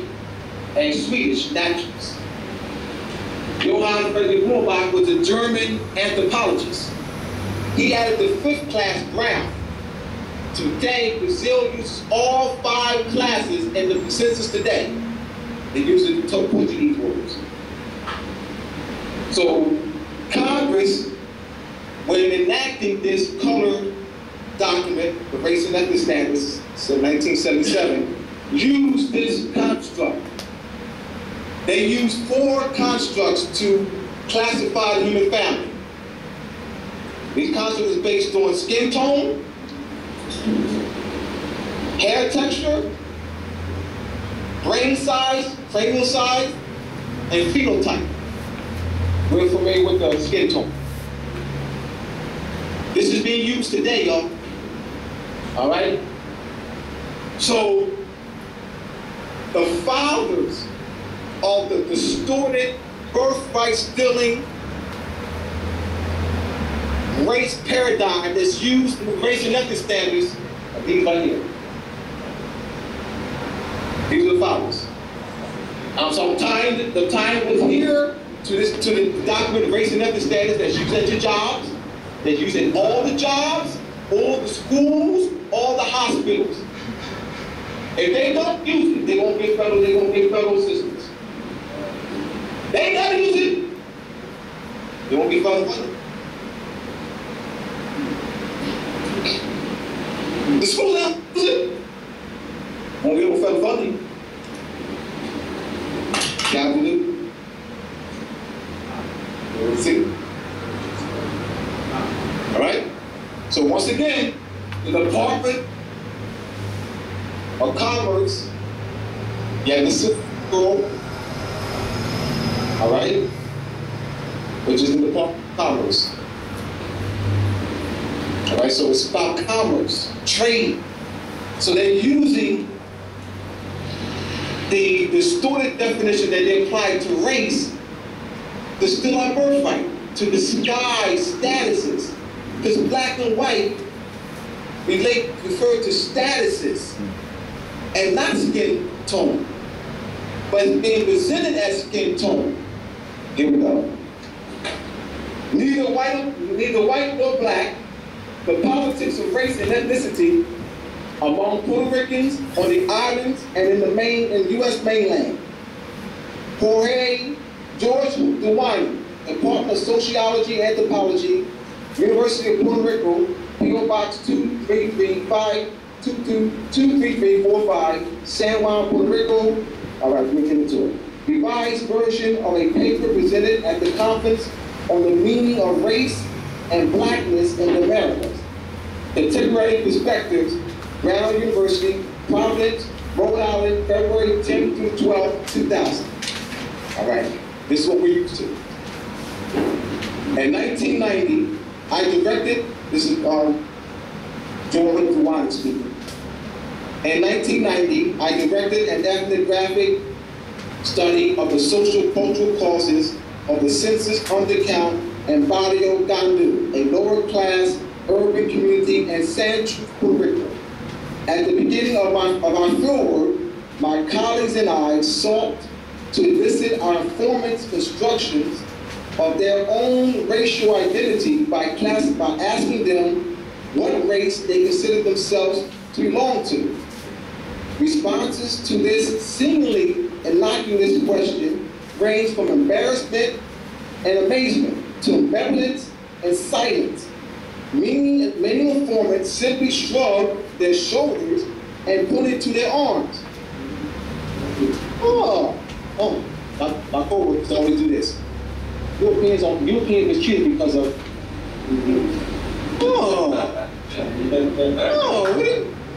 Where they get that from? Where they get that paradigm? Where they get that paradigm? What do you mean what race I am? Isn't it obvious? I'm black. No. Ain't it obvious?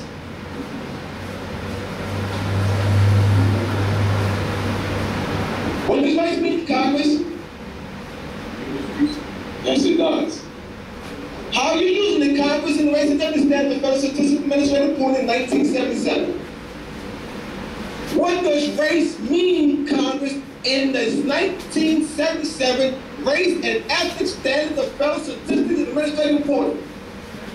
Now being specific. What does race mean, Congress, in the census? Congress, why do you classify members of Congress? Why is race, why are nationalities classified in the race question?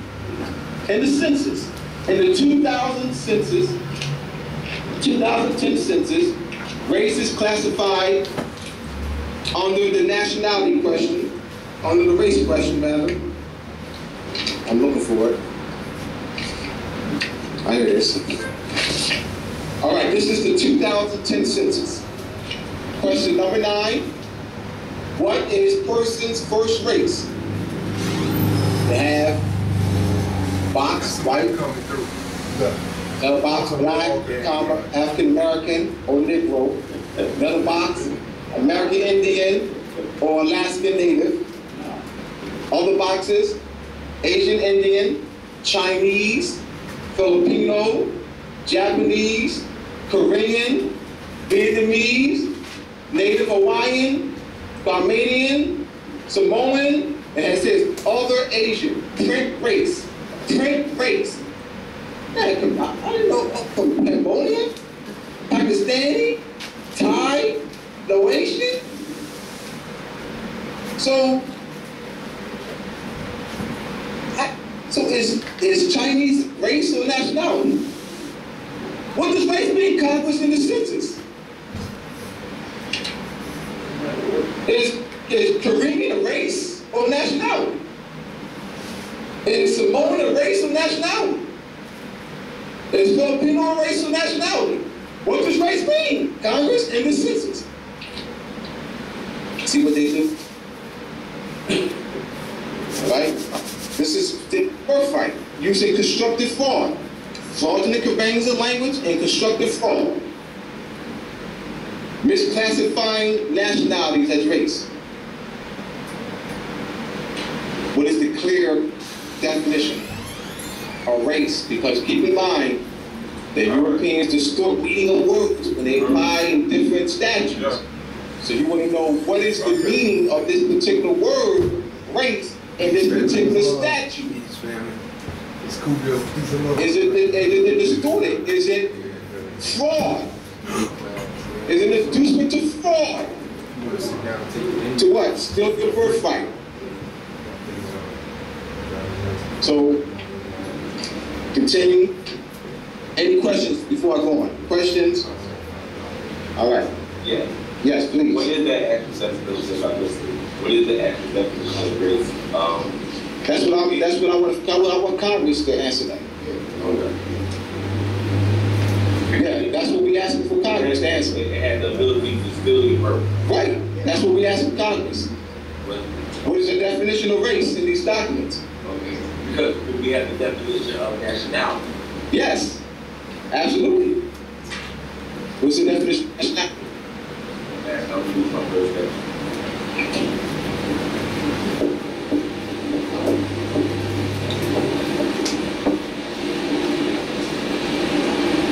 You go to the etymological brackets of any dictionary that has the etymological brackets, all right?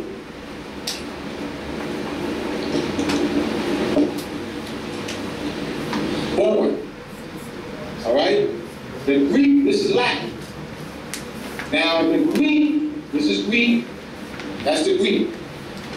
GN is the Greek. Now, in Greek, referring to source, all right? Primogenitor. Genesis, generation, all right? Gender, this is genealogy, all right? This is Latin. So the G is removed, all right? As it moves from Greek to Latin. This is the English. It's English. Kinfolk, kindred, kindergarten, all right? So we have in the same family, Greek, Latin, English. Same family words, same family. All right? So we're going to the Greek referring to source. So they use nativity. If George Bush was born, George Bush Jr. and Sr. were born in this part of Morocco. Somewhere in this part of Morocco. I don't know what, I can't remember called part of Morocco. All right? Does that make them native to the land? No. Exactly right. But native means born. All right? Going to the Greek, people genitor, source, original. So they're not aboriginal indigenous to the land.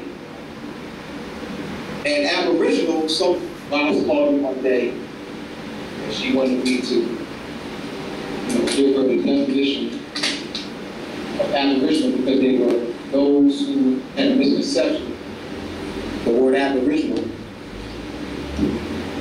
All right, because they thought that abnormal, the AB and abnormal had the same, abnormal.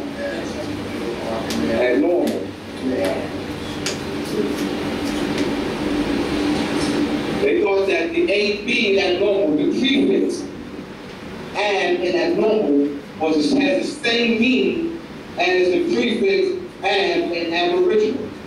No, it does not.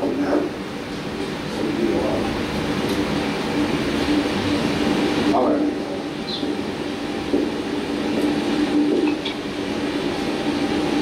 And abnormal, that is not. A prefix can function as a negation. And abnormal functions as a negation. It means not. But it does not have the same meaning as the word aboriginal. Etymology.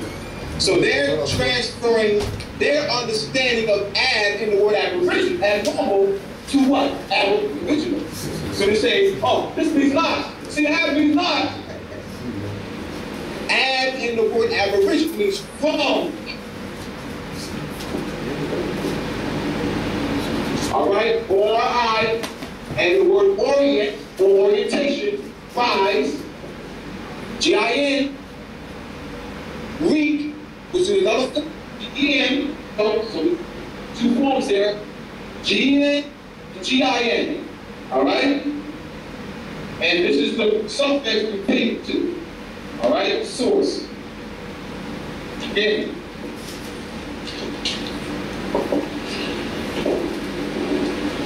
Aboriginal. All right?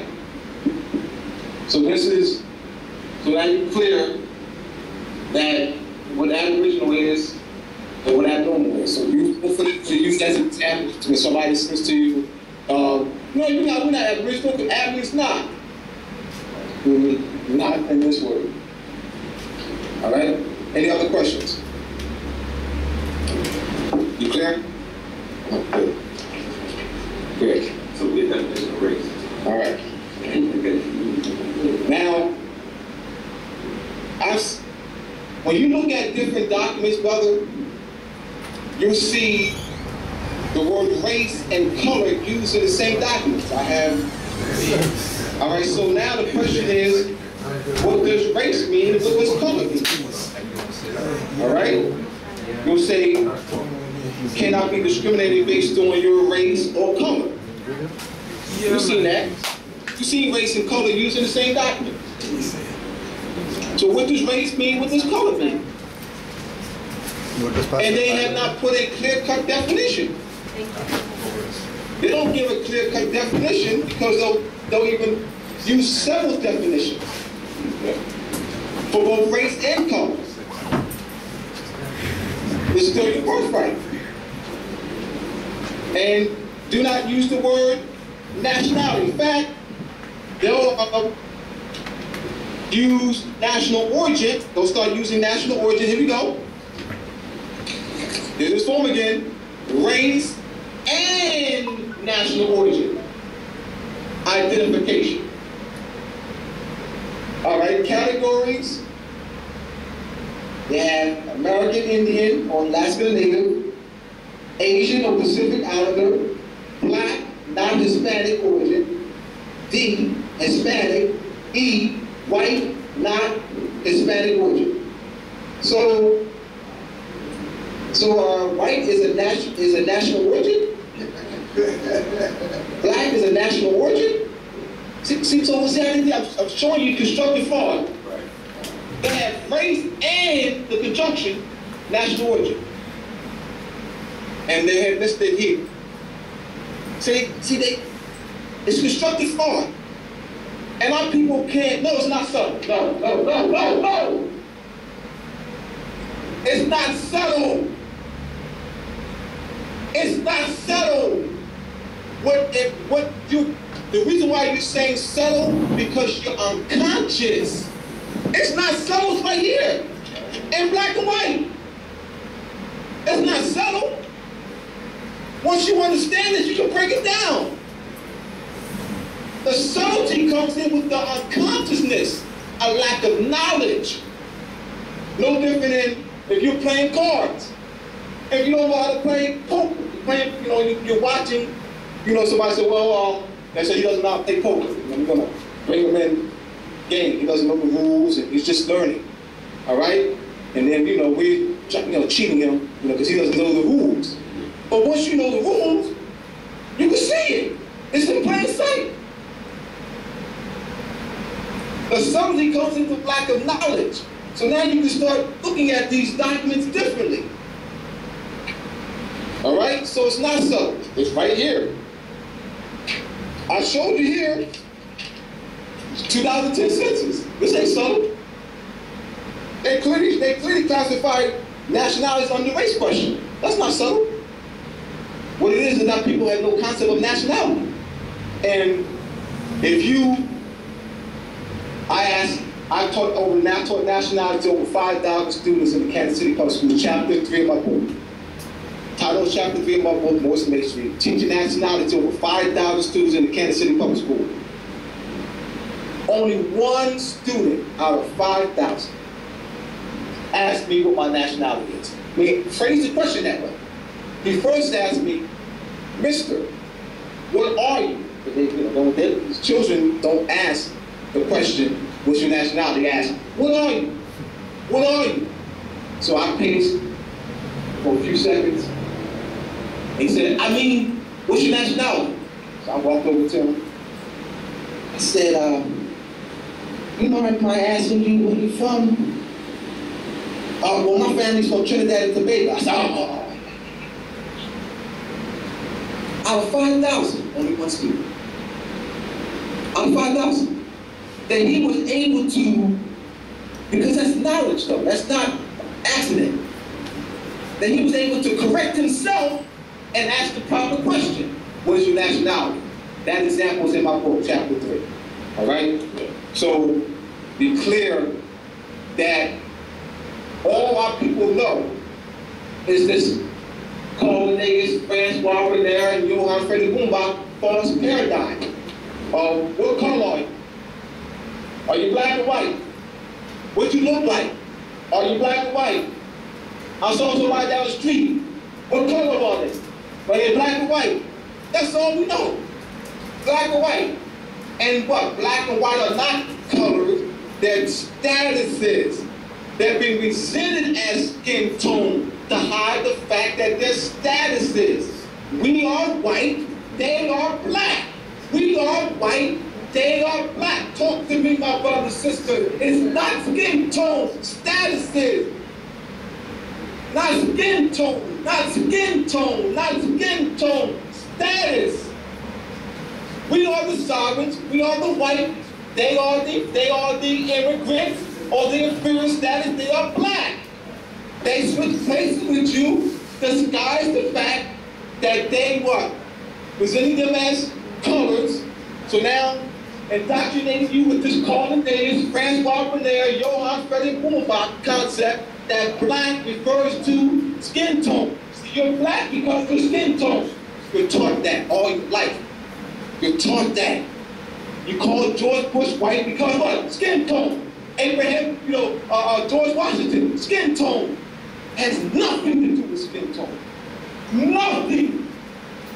Calling niggas, Francois Bonaire, Joe Ha, Freddie Boomba, and the Congress enacted the 1977 Race and Ethnic Standard. They also used white in the 1790 census. 1790 census, they had white.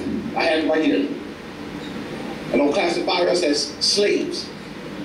And we're not slaves. You can't be if you wanted to. You can't be a slave if you wanted to. Why? You can't change your national origin, your descent, your ancestry, your pedigree, your lineage, your genealogy. Slave is a genealogy, an ancestry, a lineage, a national descent, a consanguinity. So they took slave out of its proper category, a meaning that referred to a consanguinity, ancestry, lineage of a body of people, an Eastern European descent, right? And they got you thinking that slave is somebody who's conquered. That I put him in bondage, all right? Slave doesn't mean bondage. Slave does not mean bondage. Slave means Slovakian. Croatian is a slave. Oasia, they're slaves. Or Slavics. Well, does it mean that now? It never stopped meaning that. Europeans are good for that. Does it mean that now? And they get you to buy that. Oh yeah, you know what, that's right, this is 2014. That's right, yeah, you know. Yeah, so you gotta see, I'm doing it, man. See, that's the problem with you. You dealing with those 1,000-year-old memes and stuff. Man, you gotta get up on time, man. It's 2014, man. Man, throw this old book out, man. Throw that in the trash, man. You know what that, man? That old book, man. You better get a 2014 dictionary, man. What's wrong with you, man? So you ain't up on time. You ain't up on time. All right? So just using that, you know, I use humor, you know, my antics and stuff. All right? Trust I get the point across. All right? Am I getting the point across? All right. Any other questions? Questions, everybody's good? Criticism, comments? All right. Yes. As far as I'm feeling that the census is going on. All right, what about it? Is there any, It's constructive fraud. So it's constructive fraud. This is fraud. You point out the fraud. That's what I'm showing you. You point out the fraud that's in it. All right? It's inducement to fraud.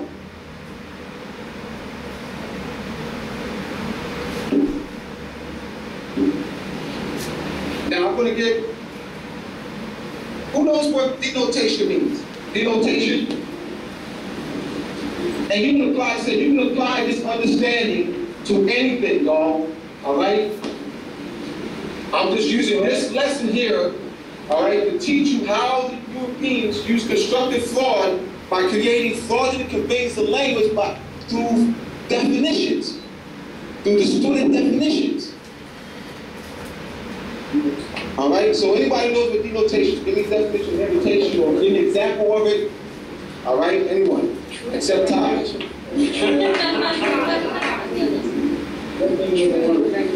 and correct meaning of word, all right? True and correct meaning, that's etymology, all right? Concrete, good. All right?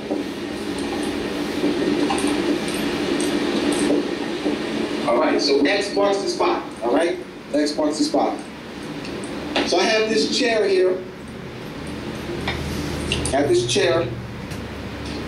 My question to you is, what does the word chair denote? What does the word chair denote? We have the thought, word, referent. So you have the word referent. So the word is chair. What does it denote? Sitting. Ships. She just point to it. That's it. Point to it. You don't have to say anything. You don't have to say, let's do this. You don't have to say it, let's do that. So the word chair he points to signifies, designates, marks, indicates what? This object. All right?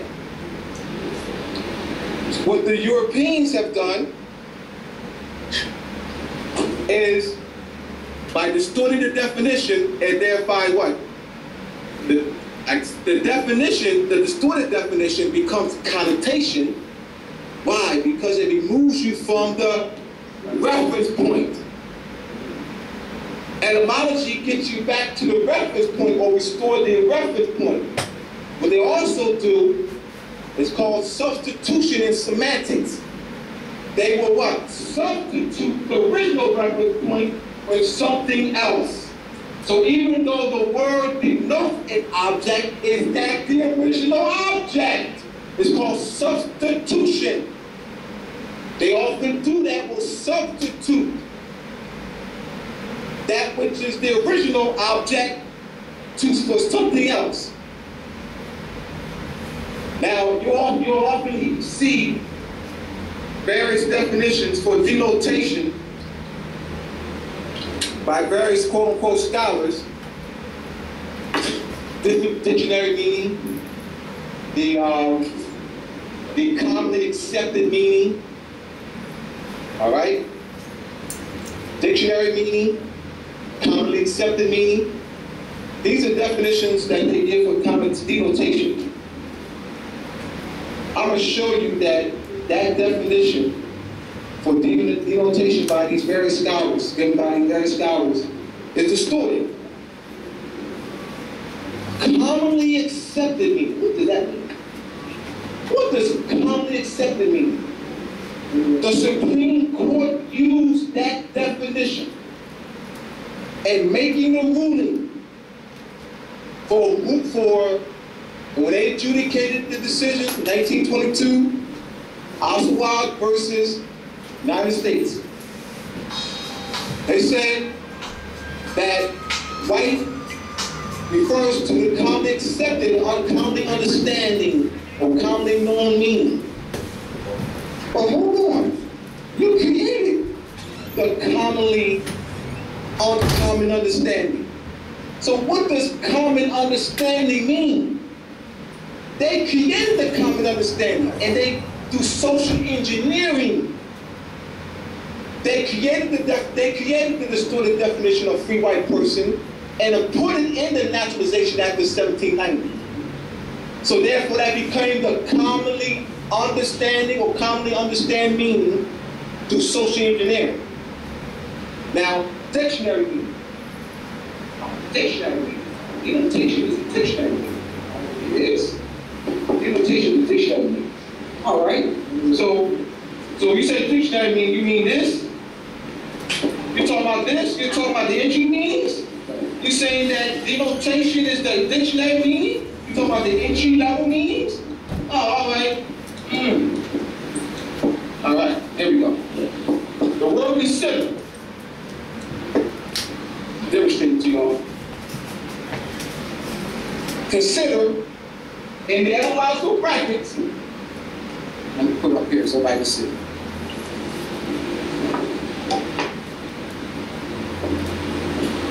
C-O-N, C-A-R, means star. All right?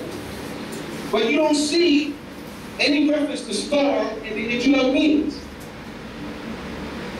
But they're going to tell you that it's the dictionary meanings.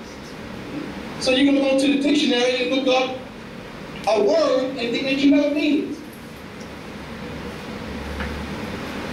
I'm saying to you, as Charlie Gould said, whoever defines the language controls the issue. And the Europeans made sure that they control the writing and publishing of dictionaries. Why? To control your minds. control your economic, political, and social condition through language.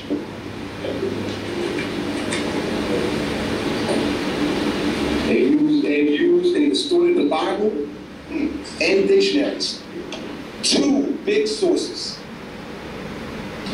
Bible and dictionary. They control that. They control the distortion of it. They control how it's presented. Thereby, they control millions of our people's minds. Joe Ali said, in order to change the people, you must change their literature. This is why I write. I started the Morse Civil Letter in 1995. I was encouraged by Brother Taj. 1995. Expanded the Morse Civil Letter into a newspaper format in 2003, and now on website. Setenra's cousin put together my website 2 years ago. All right? So now, the reason I didn't put out the Morse Civil Letters is that I thought I wanted to get out to the mainstream. I felt that the Masonic Gate, the name Masonic Gate, would get out to the mainstream, and Christian light. So I'm using Christian light and the Masonic Gate to get to the mainstream of our communities. And guess what? It's doing just that. Because Morse Civil Letter is not as readily identifiable than Christian light. I can get more of our people, millions, with Christian light, using the logo, European on the cross. Why am I using European on the cross as my logo? Anyone.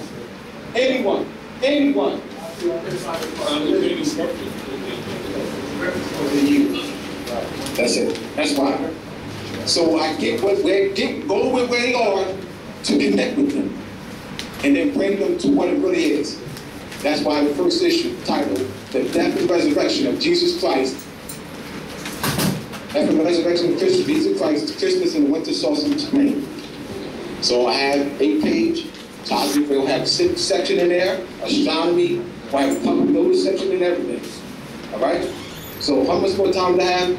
I know we had to get out here a certain time. I can continue. All right.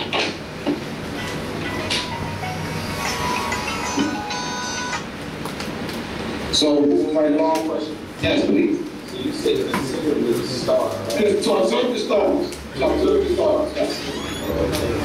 Yes. Yeah. Stars sitting here. All right. Sidereal. All right. Star. So consider, take into consideration, you consult an ephemeris. You consult an ephemeris to make a consideration. All right? All right? Consult an ephemeris, or ephemeri, to make a consideration. You are consulting the star. You're looking at, which is ephemeris is a table of planetary positions, daily planetary positions. And so you consult the ephemeris. It doesn't matter, you can go to the computer and look at 2,000 years ago. It's all math. Where the stars were lying 2,000 years ago, 5,000 years ago, 50 years ago, 100 years ago. All right? Use the mathematics, use a computer program. It's all math. All right? And this is what they're using. This is more science. This is a masonry. This is what more science, people just carry. More science. But what is more science? More science. Well, what's masonry? Masonry. No, tell me, can you demonstrate what masonry is? And I'm finding out, I wasn't surprised anyway, that these brothers and sisters don't know what masonry is. That includes a lot of Europeans too, that think they don't know. You just using that as an example of commonly used. Yes. Exactly. And the common understanding is the connotation that's been socially engineered by the Europeans. I mean, words don't just change meaning on their own. That's false. But words change meaning. But words don't change meaning on their own. Somebody has to orchestrate that. Somebody has to create the new meaning. Some political body, some social body has to create that new meaning and put it in the dictionary or put it for public consumption. They have to interject it into society. And that doesn't come about. Words, you know, we've been taught that, well, words evolve. No, words don't evolve. They have devolved, because the connotation is the devolution of the word, not the evolution. Down. D means down. All right. Devolve, evolve. D means down. E means out. All right. So it's not an evolution. It's not an evolution. It's actually a suppression. So they're suppressing culture when they create these connotated meanings. I'm going to give you all an exercise. Yes, please. There was no word.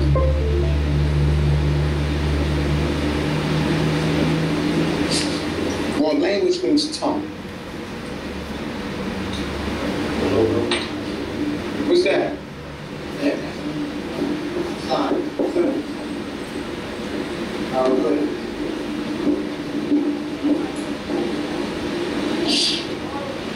These are about years old. You know, what's this?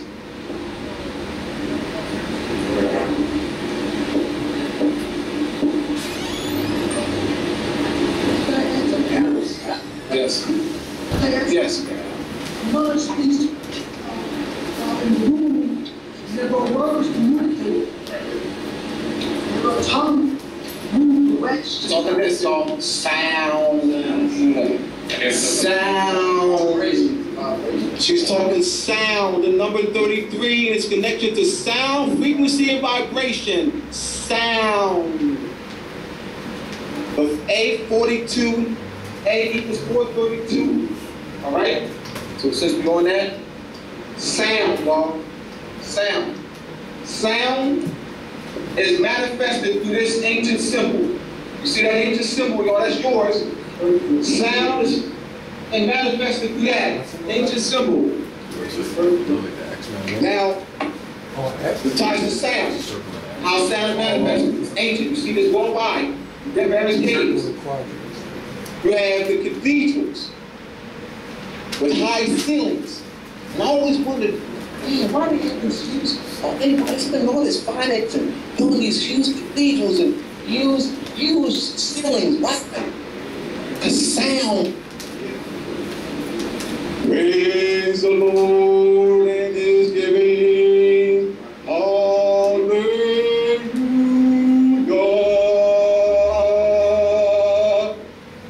Science, y'all. We need to be science.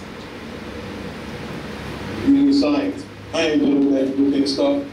Well, ain't European stuff in the first place. I'll deal with it.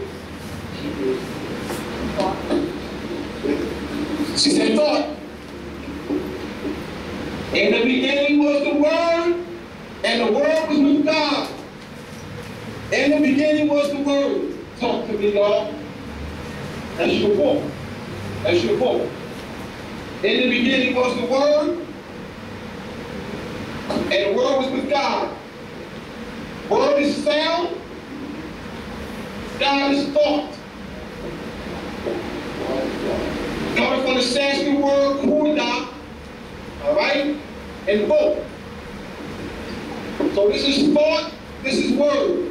You have the snake, the dragon, the serpent, the asp, or the leviathan, tied to the Kundalini energy, also related to transformation, all right? We're looking at the transformation from a lower state of consciousness to a higher state of consciousness. So I wear my Moorish apron with the compass is square with the all-seeing eye above the compass is square because I want to ascend. I want to be a Illuminatus. I want to become an Illuminatus. So I use this ancient science of sound and breathing so that I can become an Illuminatus. As I can elevate from my lower three chakras to the fourth chakra, to the heart chakra, all right, to the throat chakra, fifth, to the sixth chakra, the all-seeing eyes. All right? My friends denoting the crown chakra. So I am what? Illuminatus. And we are what? Illuminati. Illuminati is not a European organization. that was established in 1776 called the Barbarian Illuminati. They are using that word, they distorted that word, they're using it for themselves. So now they control, manipulate the meaning of the word. Now these rappers, Kanye West, Lauryn Hill, Mos Def, thinking that Europeans, that Illuminati is some secret organization that controls the rap industry, that controls the world. They're using the science to what? Control the world. But Illuminati refers to the ancient culture and philosophy of our people, of mind, science, and mental development, not a European organization. And this is why Sabir wanted me to write this article, because he knew that I could kick it. Fuck! Any other questions? We're going to get it out to the rappers and young people and fight them push it. Once they understand that we are the Illuminati, and also the culture and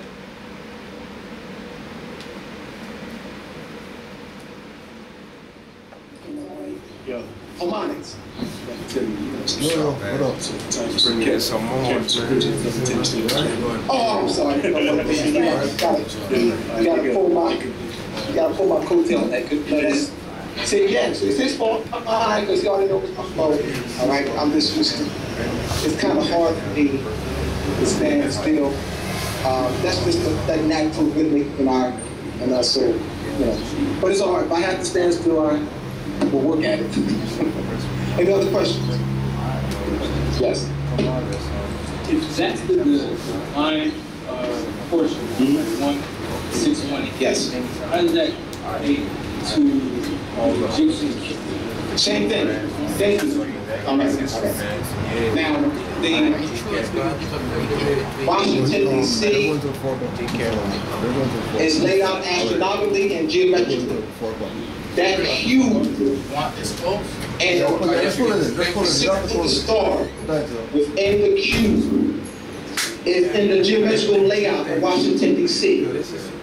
Now, when you're looking at platonic solids, the 5 platonic solids, and how that is expressed through crystals, all right, the geometry of crystals, and atomical arrangements of particular objects, all right, that knowledge is preserved in the layout of Washington, D.C., based off the ancient measurements of Egypt. So and also the cathedrals, they use the cathedral, the layout of cathedrals based off the layout of the pyramid of Giza. What I'm saying is it's the same geometry. The cathedral, that's your science. So these cathedrals all over the world, you know, built in the 1600s and so forth that we built, were based off an ancient proportion, ancient measurement, based off the cube. So it's all connected, brother. All connected. They also use pi 3.14. Take another question. Is that why you find so bad to understand something like it is? Yeah, and also the sound that resonates because of the high ceilings. You know, the sound that resonates through that. You know, and also you have what's called acoustics. Acoustics.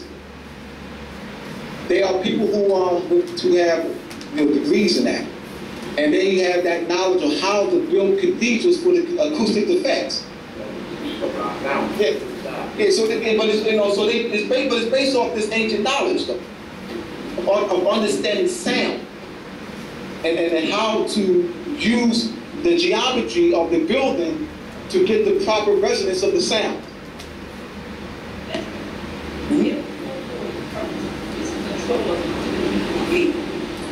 432. 432. A equals 432 hertz. We negate that by using the natural hertz or natural frequency, 432. Retune your instrument, retune the flute, retune the piano, retune the guitar at 432. We play the same thing. but the instrument is tuned. Have the same note, but the instrument's retuned.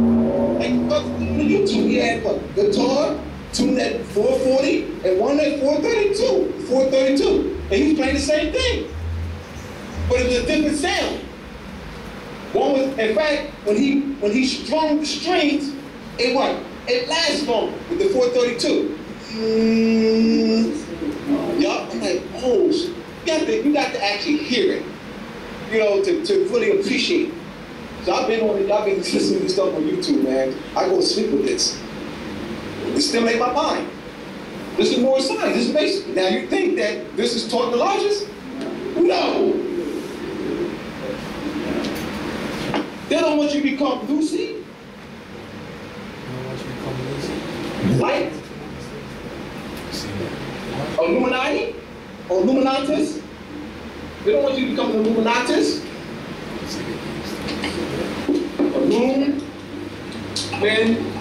Illuminatus.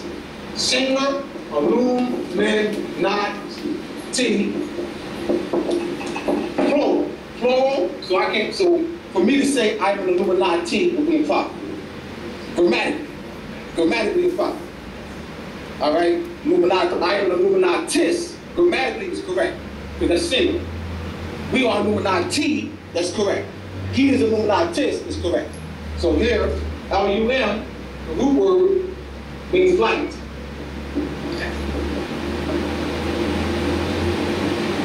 So Europeans are claiming your title.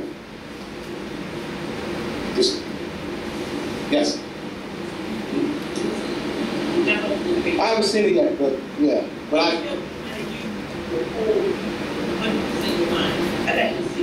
Yes.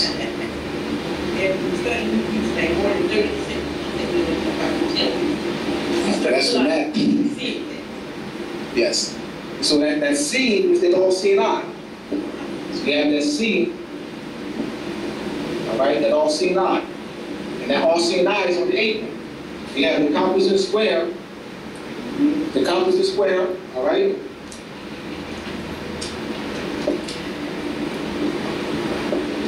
And the all-seeing eye.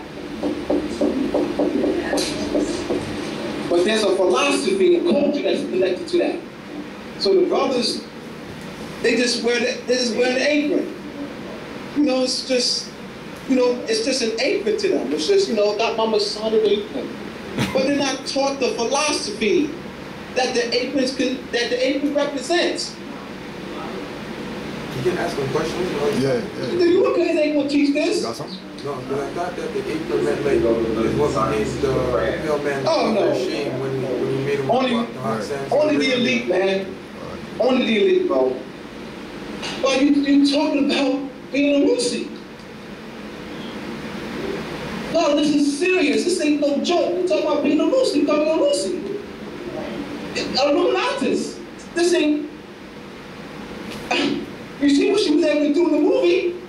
Oh, I was like, it's just fairy. It's just make believe. That's just a movie. No, it's not.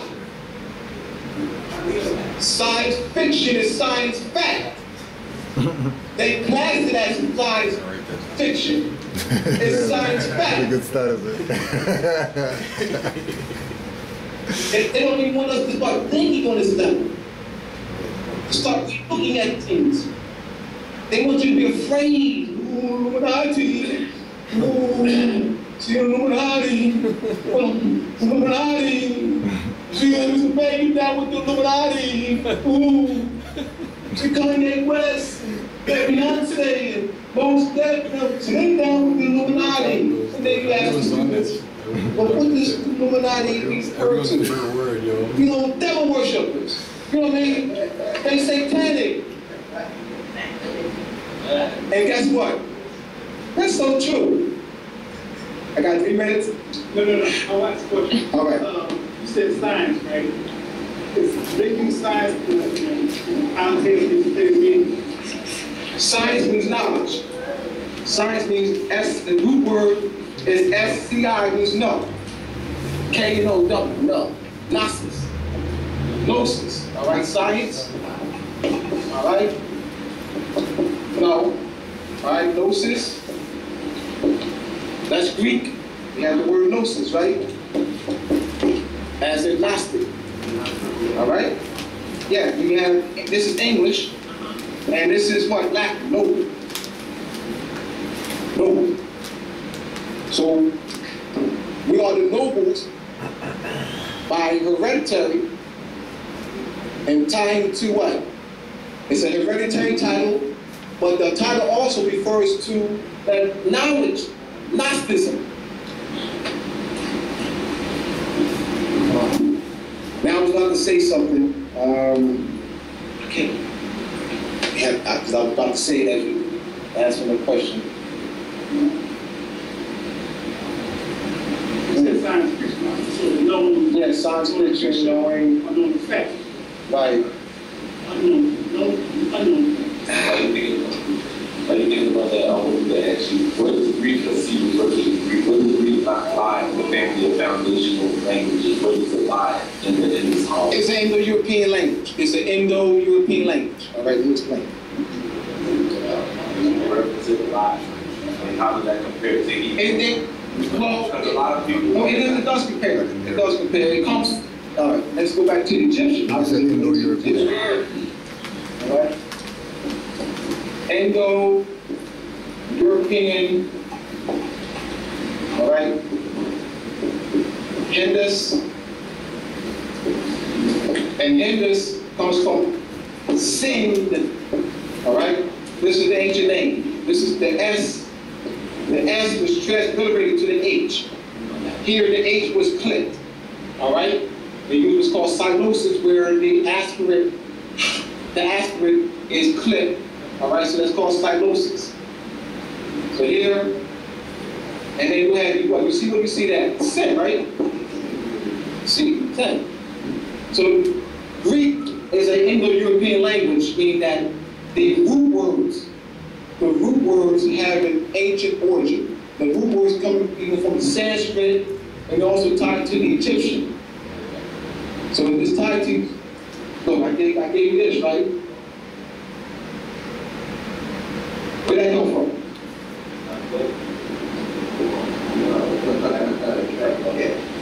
Phoenician, this is proper. That's the proper. That's proper. This is modern. That's ancient. All right? All right, what about this?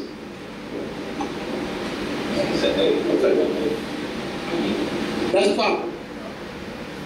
That's modern. See, we looking at the modern as being the first form. Because that's all we know. All right? So this is actually a sign of Taurus. Sister Tori returned my book. This book is titled The Alphabet and the Ancient Calendar Signs. The Alphabet and Ancient Calendar Signs, Astrological Elements, and the Origin of the Alphabet. Once again, the Alphabet and the Ancient Calendar Signs, the Astrological Elements, and the Origin of the Alphabet by Hugh A. Moran, M-O-R-A-N. M-O-R-A-N. Hugh A. Moran. All right, so this is a good book. Taj, I copied this from Taj years ago. So what it does is shows that the alphabet are actually ancient calendar signs. So go back to the glyphs again, how we use them. All right, so they're not just used for writing, script, but also used for calendar signs. Basically, you regard foundational languages that language come from. No. Greek is older than Latin. Greek is older. Greek is older. Yeah, Greek is older than Latin. We have a lot of the forms, a lot of the words that enter into Latin come from Greek. From Egyptian to Greek to Latin. So we have like this here. That's F-E-R. This is Greek right here. This is the Greek form. Right? But this is only. But this comes from the Egyptian level. The Greek comes from the Egyptian.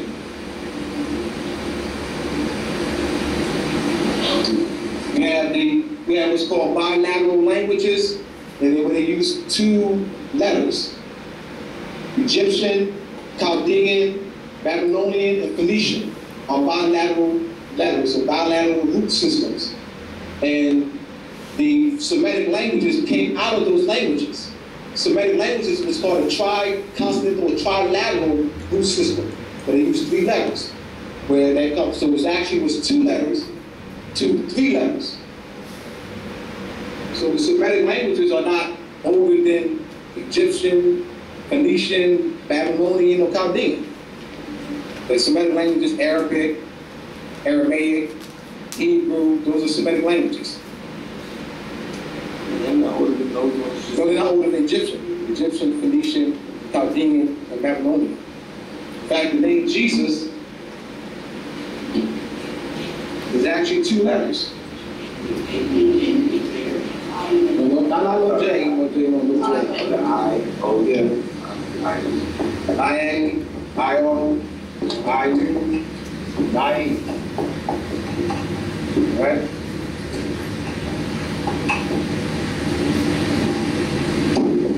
I-E-O, I-E-O-S, I-E-O-S-O-S, J-E what? S-U-S. So this is just about a form. See, the Europeans, they create root words. They transliterated or reconstructed the words. They didn't make up words. They reconstructed words from ancient form. That's all. So you can say that Jesus doesn't tie to you. Yes, it does. Yes, it does. I'm showing you. Yes, it does. How does it doesn't tie to you? Where did that come from? The Phoenician form, all right? I-E-A, even the name January is yours. January is yours. January. January. So they're just what? Modern forms that have been reconstructed into English and Greek and French and Portuguese and so forth. But it's coming from an ancient root system. They know this. They got their scholars, they know this. And this is how they control us. Well, they disassociate. So now they disassociate you from Jesus and Christ, Krishna, and Aryan. Aryan means noble, Sanskrit, noble. So they what? Distorted this meaning. Means noble. Sanskrit, noble. It's a national title. It's a national title in Hindustan. All right? It's not German. Doesn't refer to the Germans. It's not some skinhead, European skinhead hate group. All right? Well, it is superior. The nobility. But it is that. That's correct. Noble. Noble. The highest rank in society. The noble. It means noble. So it is superior. It's not superior in that I think I'm superior than you because of you being lower race and stuff. No. No, I don't be wrong with that. It's superior in that it means noble. The highest rank in society. Rank in society. Nobility. So we are the noble. I mean, we are the Aryans. We're the noble. We're the noble class. We're by birthright, by hereditary. We're the highest rank. That's what it means. It means that now. It means that now. Never stop meaning that. When we're giving credence to the connotative meaning, this is how the European can take a rule. So we continue giving credence to the connotative meaning. I'm sorry, we keep giving credence to the connotative meaning. Doesn't mean that now. Doesn't mean that now. Where did that come from? Fear. And once you are told you will think about, doesn't mean that now. Also fear. Because if y'all walk around calling yourselves arrogant, why? Y'all may be attacked. Why? Because the Europeans dirty the word. Am I correct? They dirty the word. So if you say, you go outside, go down the garden, hey God, I'm an Aryan.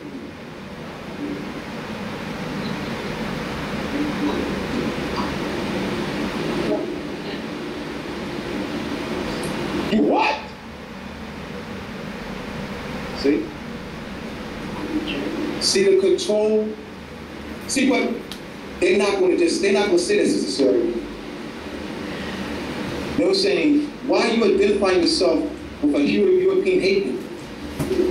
See, they ain't going to say German. It's hate. When you hear that word, hate, killing, hate, killing. Why? Because what? They distorted the word, and they were now referring to the skinhead European groups as Aryans. That's why. Just go down and go out. Ask them, go down and go down. Ask those that go down what they think. That's what they think about the word, what they think about the doing of what Aryan is. I guarantee you, hate will come out their mouth. Yeah, it's this hate group. It's the European white hate group, the skinhead, yeah. I'm doing this to show you the power that the Europeans have over us by manipulating words. That's all I'm doing. I just want y'all to see that. And I go on and on and on and on and on. All right, how much time do I have? Good? Any other questions? Coach, you got a question? Yeah, we got a question, brother. No question? Yeah, we got one question. All right, go on. You were speaking about the symbology on the apron, right? Yes. Yes. There's certain Afrocentric black whatever groups that speak about the apron being used to block the Europeans' lower nature or whatever. You hear me? Yeah, I can hear you, but I can hear you. All right. Yeah, you could just repeat it after. All right. The aprons being, the question is, let me come again. One second. Being used to block the lower. To hide the shame of the Europeans when they were crossing the desert sands and all that stuff like that. Okay. So what's the relation between the two stories, like with regard to what you're saying, what it is, and what other people say that it is, making the Europeans seem like, devil or whatever? I love the question. Great question. Well, you know what? Now I know what I was talking. I was going to go explain devil and satanic. Thank you. Remember I was saying that they think it's satanic and devil worship. It is that. And I was going to explain that until he asked me the question. That's what I forgot. All right. So now we go into that. All right. Well, the apron, they say that he's saying is it to cover the Europeans' shame? No, that's bullshit. It is referring to the covering the lower three chakras, all right? Because it's dealing with the context of the philosophy and culture. You have the lower three chakras, all right? And so that deals with hate, greed, all right, selfishness. So that lives in the lower three chakras. And then you begin to rise or sin when you reach the heart chakra. You will see pictures of the European that they call Jesus, right, with the heart, all right, lighten up. That's the fourth chakra. So now you begin to ascend. Pleasant regions, all right, Islam, all right, over the heart chakra. So that's means you are in your, so yeah, you on your high stuff. You have you're standing on the 90-degree angle, all right. You're upright, all right. So you have your hand over your heart. So this is where you are beginning to ascend. Then you have your throat chakra, your pineal gland, all right, which is the sixth chakra, and your crown chakra. The Europeans, they put that out there to suppress the cultural and philosophical connection to what the apron is. All right? Give now thanks, I'm going to devil worship and satanic. Satanic, referring to Saturn. All right? Saturn is the most high because it's the highest, it's the highest outermost, it's the outermost visible planet. Saturn is the outermost visible planet, so it's the most high. Saturn is Capricorn the goat. Right, so Satan is actually Saturn. So does that mean Capricorn the goat. People worship Saturn secretly? Because isn't that the Sabbath and the Saturn? Means goat. And Saturn and Satan. Right. There are ancient statues called the Venus of Lassu, and then it's a small statue, fits in the palm of your hand, and she has a large breast, all right, and also large. She's pregnant, and she has a crown, hold up a crown, or a horn, hold up a horn. So the Europeans did everything to suppress that. What does it denote?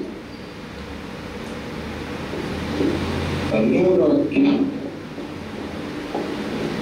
So what? The image of the devil, you know, the horns, all right? Where did that come from? What does that really mean? An ordinary goat. That came from the goat of men. A goat of men, all right? And Mendes in Egypt, in the Greek, Mendes, Egyptian, Greek. Now, the goat is an ancient symbol of fertility. The Europeans suppressed that. Why? Because they're suppressing the ancient calendar system, the lunar calendar. And the lunar calendar is tied to the menstruation period of the woman. And we plan it by the lunar calendar. And this is where the 28 days, 13, the number 13, they suppress the number 13 because the number 13 ties to the lunar calendar. So what they do is they suppress the lunar calendar and emphasize the solar calendar. Jesus, Christ, Mithra, Ra, Haru, Zoroaster, that's the sun. So they push back the sun and they what? They kick the moon to the side. The wages of sin. The wages of sin is what? Death. You are a sinner. So they use the moon in a distorted, negative, connotative reference. Any reference to the moon, is used as a distorted, negative connotation. And they push the sun. Holy, Ra, Amen Ra, Mithra, Zoroaster, Jesus, that's the sun. Those are the names of the sun, or the actual sun. So the name of the moon is Allah and sin. So Jesus and Allah are partners, meaning that Allah is the lunar calendar and Jesus is what? The solar calendar. There ain't no separation, y'all. See what they did? They got you choosing Allah and they got you over Jesus. So choose both.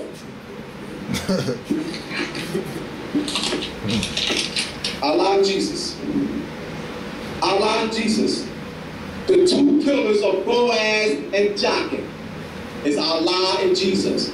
Boaz denoting the sun, Jesus. Jachin denoting the moon, Allah.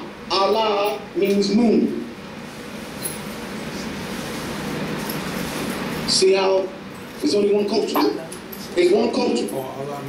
So the Europeans, they suppressed the original meaning and they distort it and actually fight each other. So I'm down with Allah. I'm down with Jesus. I'm down with both. Just like CMB, he has a chapter. That's how the Asiatic woman is God. And I know what it really means. I know what it really refers to. It's in here, right? And the precious cool that. Yeah. Well, one more. Sabbath, the Jewish Sabbath and Saturn. Does that mean that they're worshiping Saturn, not a Sabbath or Saturday or whatever? All right, Sabbath is the 7. All right, and 7 denotes the lunar calendar. 7, the circle 7 The circle 7 denotes the lunar calendar. You have your 4 seasons, all right? It goes for 7 days a week, but also the lunar calendar. That number 7. So Sabbath, so now the question is, what day is the Sabbath on? Is it on Sunday or Saturday? What is the origin of the debate? Saturn is what? The lunar calendar is the moon, and Sunday is what? The sun. So what day is Saturn, and what day is the Sabbath on? Well, the Sabbath refers to the lunar calendar. So Saturday and Sunday, the lunar calendar, and what? The solar calendar. Gotta go to the astronomy, bro. The astronomy and geometry will take you right there. And the etymology will get you there. Yes, and the etymology will unveil to you what it really means. So Saturday and Sabbath. They hide it. They're using linguistics to bury it. I'm using linguistics to what? Unveil it. Another question. This is cool. There you go, more? I'll think of some more. I think we're good right now. Give thanks, more. Any other questions in the audience here? I trust that I elucidated you. I trust that we at least are on the path of becoming that Illuminatus. All right? So that we can what? Because we are Illuminati by birth because that the knowledge is in the cellular memory. So we can use sound 432, A equals 432 hertz to stimulate the cellular memory in the pineal gland. We also use spirituality, which is the science of breathing, controlled breathing. Spirituality is not, oh my God, I'm no spiritual. Hold on. Oh my God, please don't spiritual. Hey guys, shut up. Breathing. Use controlled breathing to stimulate the chakras. That's spirituality. And then you become spiritual when you ascend. What I'm doing is placing the works in an ancient, cultural, and philosophical perspective. Europeans, they what? They took it out of this ancient, cultural, philosophical perspective. That's how they were closing us. On that, I'm in. Thank you very much. There's one more. Hey, we got one more. Hey, Abdullah. Hey, Setenra. Yes, sir. We got one more question quickly, if possible. Good. The question for Brother Abdullah was, why did the Moors give the Masons only 33 degrees? Instead of 36. The number 33, and question is, why did the Masons, why we Moors give the Europeans only 33 degrees? Well, the number 33 deals with sound. In the movie Superman, the Man of Steel, Superman is 33 years old. And those from Krypton were trying to take over Earth, but in order to, I'll bring up this again in a minute. For those, they were trying to take over Earth, but they could not live on Earth. They could be on Earth, but in order to take over, they had to change the frequency of Earth.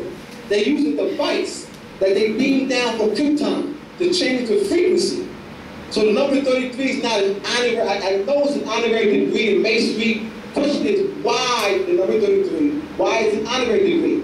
Because it relates to sound, based on the European called Schumann. The Schumann resonance, with his experiment, he used this electricity, lightning, electricity, and found that the Earth, the frequency of the Earth is 7.83 hertz. So that relates to the sound, number 33. So it's not this 33 as 33 part of a hundred. No, it's the sound. All right? I also have some DVDs for sale, anybody, some books, and I have some t-shirts too. So thank you, Brother Sabir. Real quick. This is my man right here. Oh, come on, man, come on. This is my man right here, Brother Sabir. Born and raised in this part of the Moroccan Empire. He's now in the California area. He's kicking butt. All right, I got a call last night, brother, from two sisters, brother, from Las Vegas, Nevada, all right? And Nevada, Las Vegas. And they said they gave the papers. Yes, sir. Right. Yes, sir. That's what so they want to be a major distributor for the paper. Brother Sabir, everybody saw the paper? Yeah, he's going to be pushing the paper. Yeah, he's going to be pushing. Wait till this issue come out. He has a great part. And then it was his idea that I write the article Illuminati, illumination of the mind. The number 33 is connected to sound, frequency, vibration. It's right there. Now, one of the questions that I want to ask Sabir as an interview question that's part of the article is, why did you suggest that article to me? Can you answer that, please?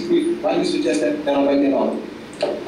Basically, it's because what we talk about here, a lot of young people do not even want to pay some attention. They're caught up on world star hip hop. See what I'm saying? That's why we have to reach out to the youth. We're not reaching out to the youth with this information. Over here it is. I was with an ex-police officer yesterday from Baltimore, and he said the biggest problem we have is world star hip hop. This is what he said to me, the Baltimore police officer. And what I said to him was that we got to compete with this guy. I mean, with world star. We can't take it down because, number one, they put up money for that. The one thing that we don't do is put up money for our events. We want something for nothing. And like I say it all the time. They put enough money so the young cats are looking at these things and they want to be a part of that. Now, they're setting themselves on fire. Yeah, I don't know if y'all heard about that recently. It's the thing now. Fire challenge. They're setting themselves on fire. Now the world is watching. And our people going. That's a new thing. So the reason why I said we need to switch. Yo, that's. When El started, shut down. And I was happy when Abdullah started this paper back. And what I said to this paper, I said, let's grab a younger audience with this newspaper, okay? Let's start the newspaper with the Illuminati, because that's where they're at. While he's going back, he's going to dissect the Illuminati. Then I said, let's have a paper so everybody can support people. Put their name there. What do you call it? Public hosts, right? I said, let's create a page for now boards. Let's have them support the people because we keep giving the people out. Let them spend $50 and get their name correctly inside the newspaper. So they can support the people. Publish, have the name published. Publish the people. Now, they I was just in Houston. One young brother said, why should I do that? Most brother. Why should we do that? We're going to get out. So what's going to get out of it? It's your paper. It's going to be your public notice no matter where we at. We can pull this paper out and say, look, my name is in Alaska. It's in the newspaper. It's a public announcement. We don't understand economics at all. I'm going to tell you at all. And I said that would be a good start just to get that kick off. Then we can start putting all these other people. I've got another article too. I don't know if you heard about it. If you can pull it up, I put that inside the paper too. There was an article about the nigga in the White House. I don't know if you heard about that. It was in New York newspaper. But I wanted that in there so we can attract that group now of people. See what I'm saying? So we're going to get the young people, we're going to get the conservatives and all of them, and then we're going to deal with the issue of the wars. That's how people go. If you ever watch the Final Call newspaper, the Final Call newspaper don't just talk about the issue of Islam. It talks about the issues at hand. Yes. Once they get that, then they can walk through all that. At the end of the Final Call, then you have everything about Mr. Farrakhan and this and that. See what I'm saying? That's how you work with newspapers. So you reach everyone. I had gave this to a brother in LA, no lie. I'm sitting in the car. I said, brother, yo, I'm going to give you this paper. I'll share this with you. He saw a Sonic game. He walked back to the car and said, oh, brother, I can't deal with that. I'm a black rider. That's exactly what he said to me. I'm a black rider. I had to jump out the car and say, brother, no, did you read the paper? It was this one actually, right here, the new one. I said, did you read the paper? He said, no. I said, let me show you something. Then I started giving him the history of it. He said, oh, I'm going to read that. This is where our people heads is at. He saw Masonic first.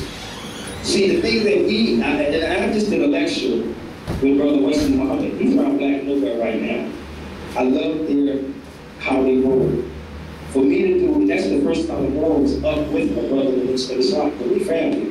Instead of us condemning these people, we can come together with these people and show the unity. See what I'm saying? Unity is the key. I did a lecture with Dr. Jeffrey. We'll continue. Pan-Africans, we need to link with them. As Moors come together, a lot of stuff will stop. We have what we have in Staten Island recently. That will go down.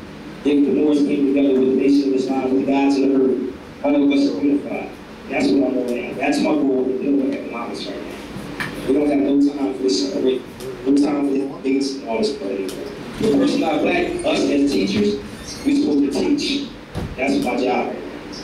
See what I'm saying? I just did a Pan-African African American Museum yesterday. The first time. Actually, the sister was there yesterday too. with armed padlocks. I don't know if y'all familiar with attorney armed padlocks, Michael Moore, there was another elder that was there. I did what I came to do on that stage. Didn't come as a normal, I just came to deal with the law. But it was the show, and it was with the MOVE organization, and all that Pan Africa invited me there. So this is what we need to be doing. Not, we have to come this way. No, let me see where you at. I heard Abdullah earlier say, tell where they at right now. Then you bring them. Because if you come this way, you're like, nah, I don't want that, dude. And I've been in a lot of states, and I'm telling you, some people, and you're lying, you got wrong move. I'm actually went to Detroit, from Detroit, and went back to Houston. I just came from Vegas, Oklahoma, and Dallas. No lie, back to back. Seriously, I'm actually ready to do again. I came here to deal with the MOVE organization. To show unity, we gotta have it. I just want to thank y'all. And actually, I'm glad to know the rest of you coming. And if you get to no, I have to be the Taj did because that was the first time that Ramona, Pan Africa, Taj and I was all in the same room together.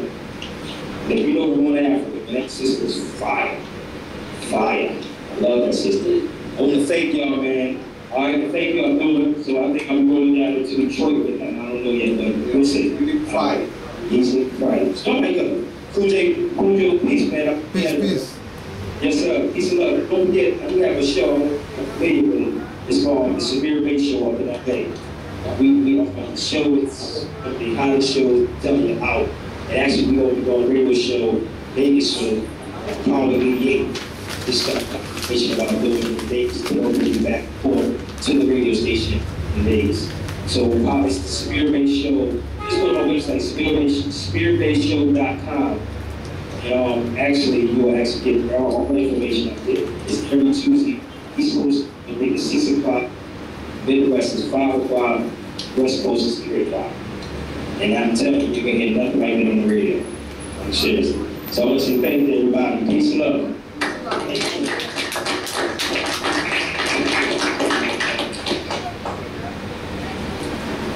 Y'all good? Alright, cool. Couple announcements. We got an basic in the back. We got some black laws. We got 1820 if anybody wanted. We got places and flags. Man, hands right in the back. Some food. I think y'all been seeing them already. And my man, the pool in the back. We got some nice children back there. We're gonna go back to back. We're gonna come back next weekend for another class. Just give y'all a little tidbit. The sister in the back named Shauna. She does dance. She's going to give us a demonstration next week of some traditional African dance, and she's going to talk about it. So y'all get a little treat watching her dance next week. And then I don't know, we'll see. I'll see y'all next week.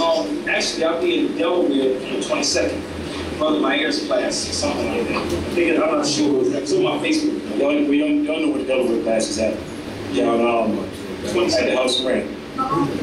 It's not there anymore? He moved? Yeah. What's that place there? The House of Rain, isn't it? No, it's not the House of Rain. It's on Facebook. If you go to my Facebook page, it's on my Facebook. Oh, Brother Meyer. Hey, I think it's Meyer. Yeah, Meyer. Yeah. Check out somebody's Facebook page. Find out where he'll be with Brother Meyer. 22nd. 22nd. And like I said, we'll be back here next week. So hope y'all got some stuff. Same time. Hope y'all got some good information, and hope y'all got your souls filled with Islam. We done, shit. All right, more. Give thanks, yo. Peace. Yeah, we'll connect. Tell the Moors of the land. Peace. All right, no doubt.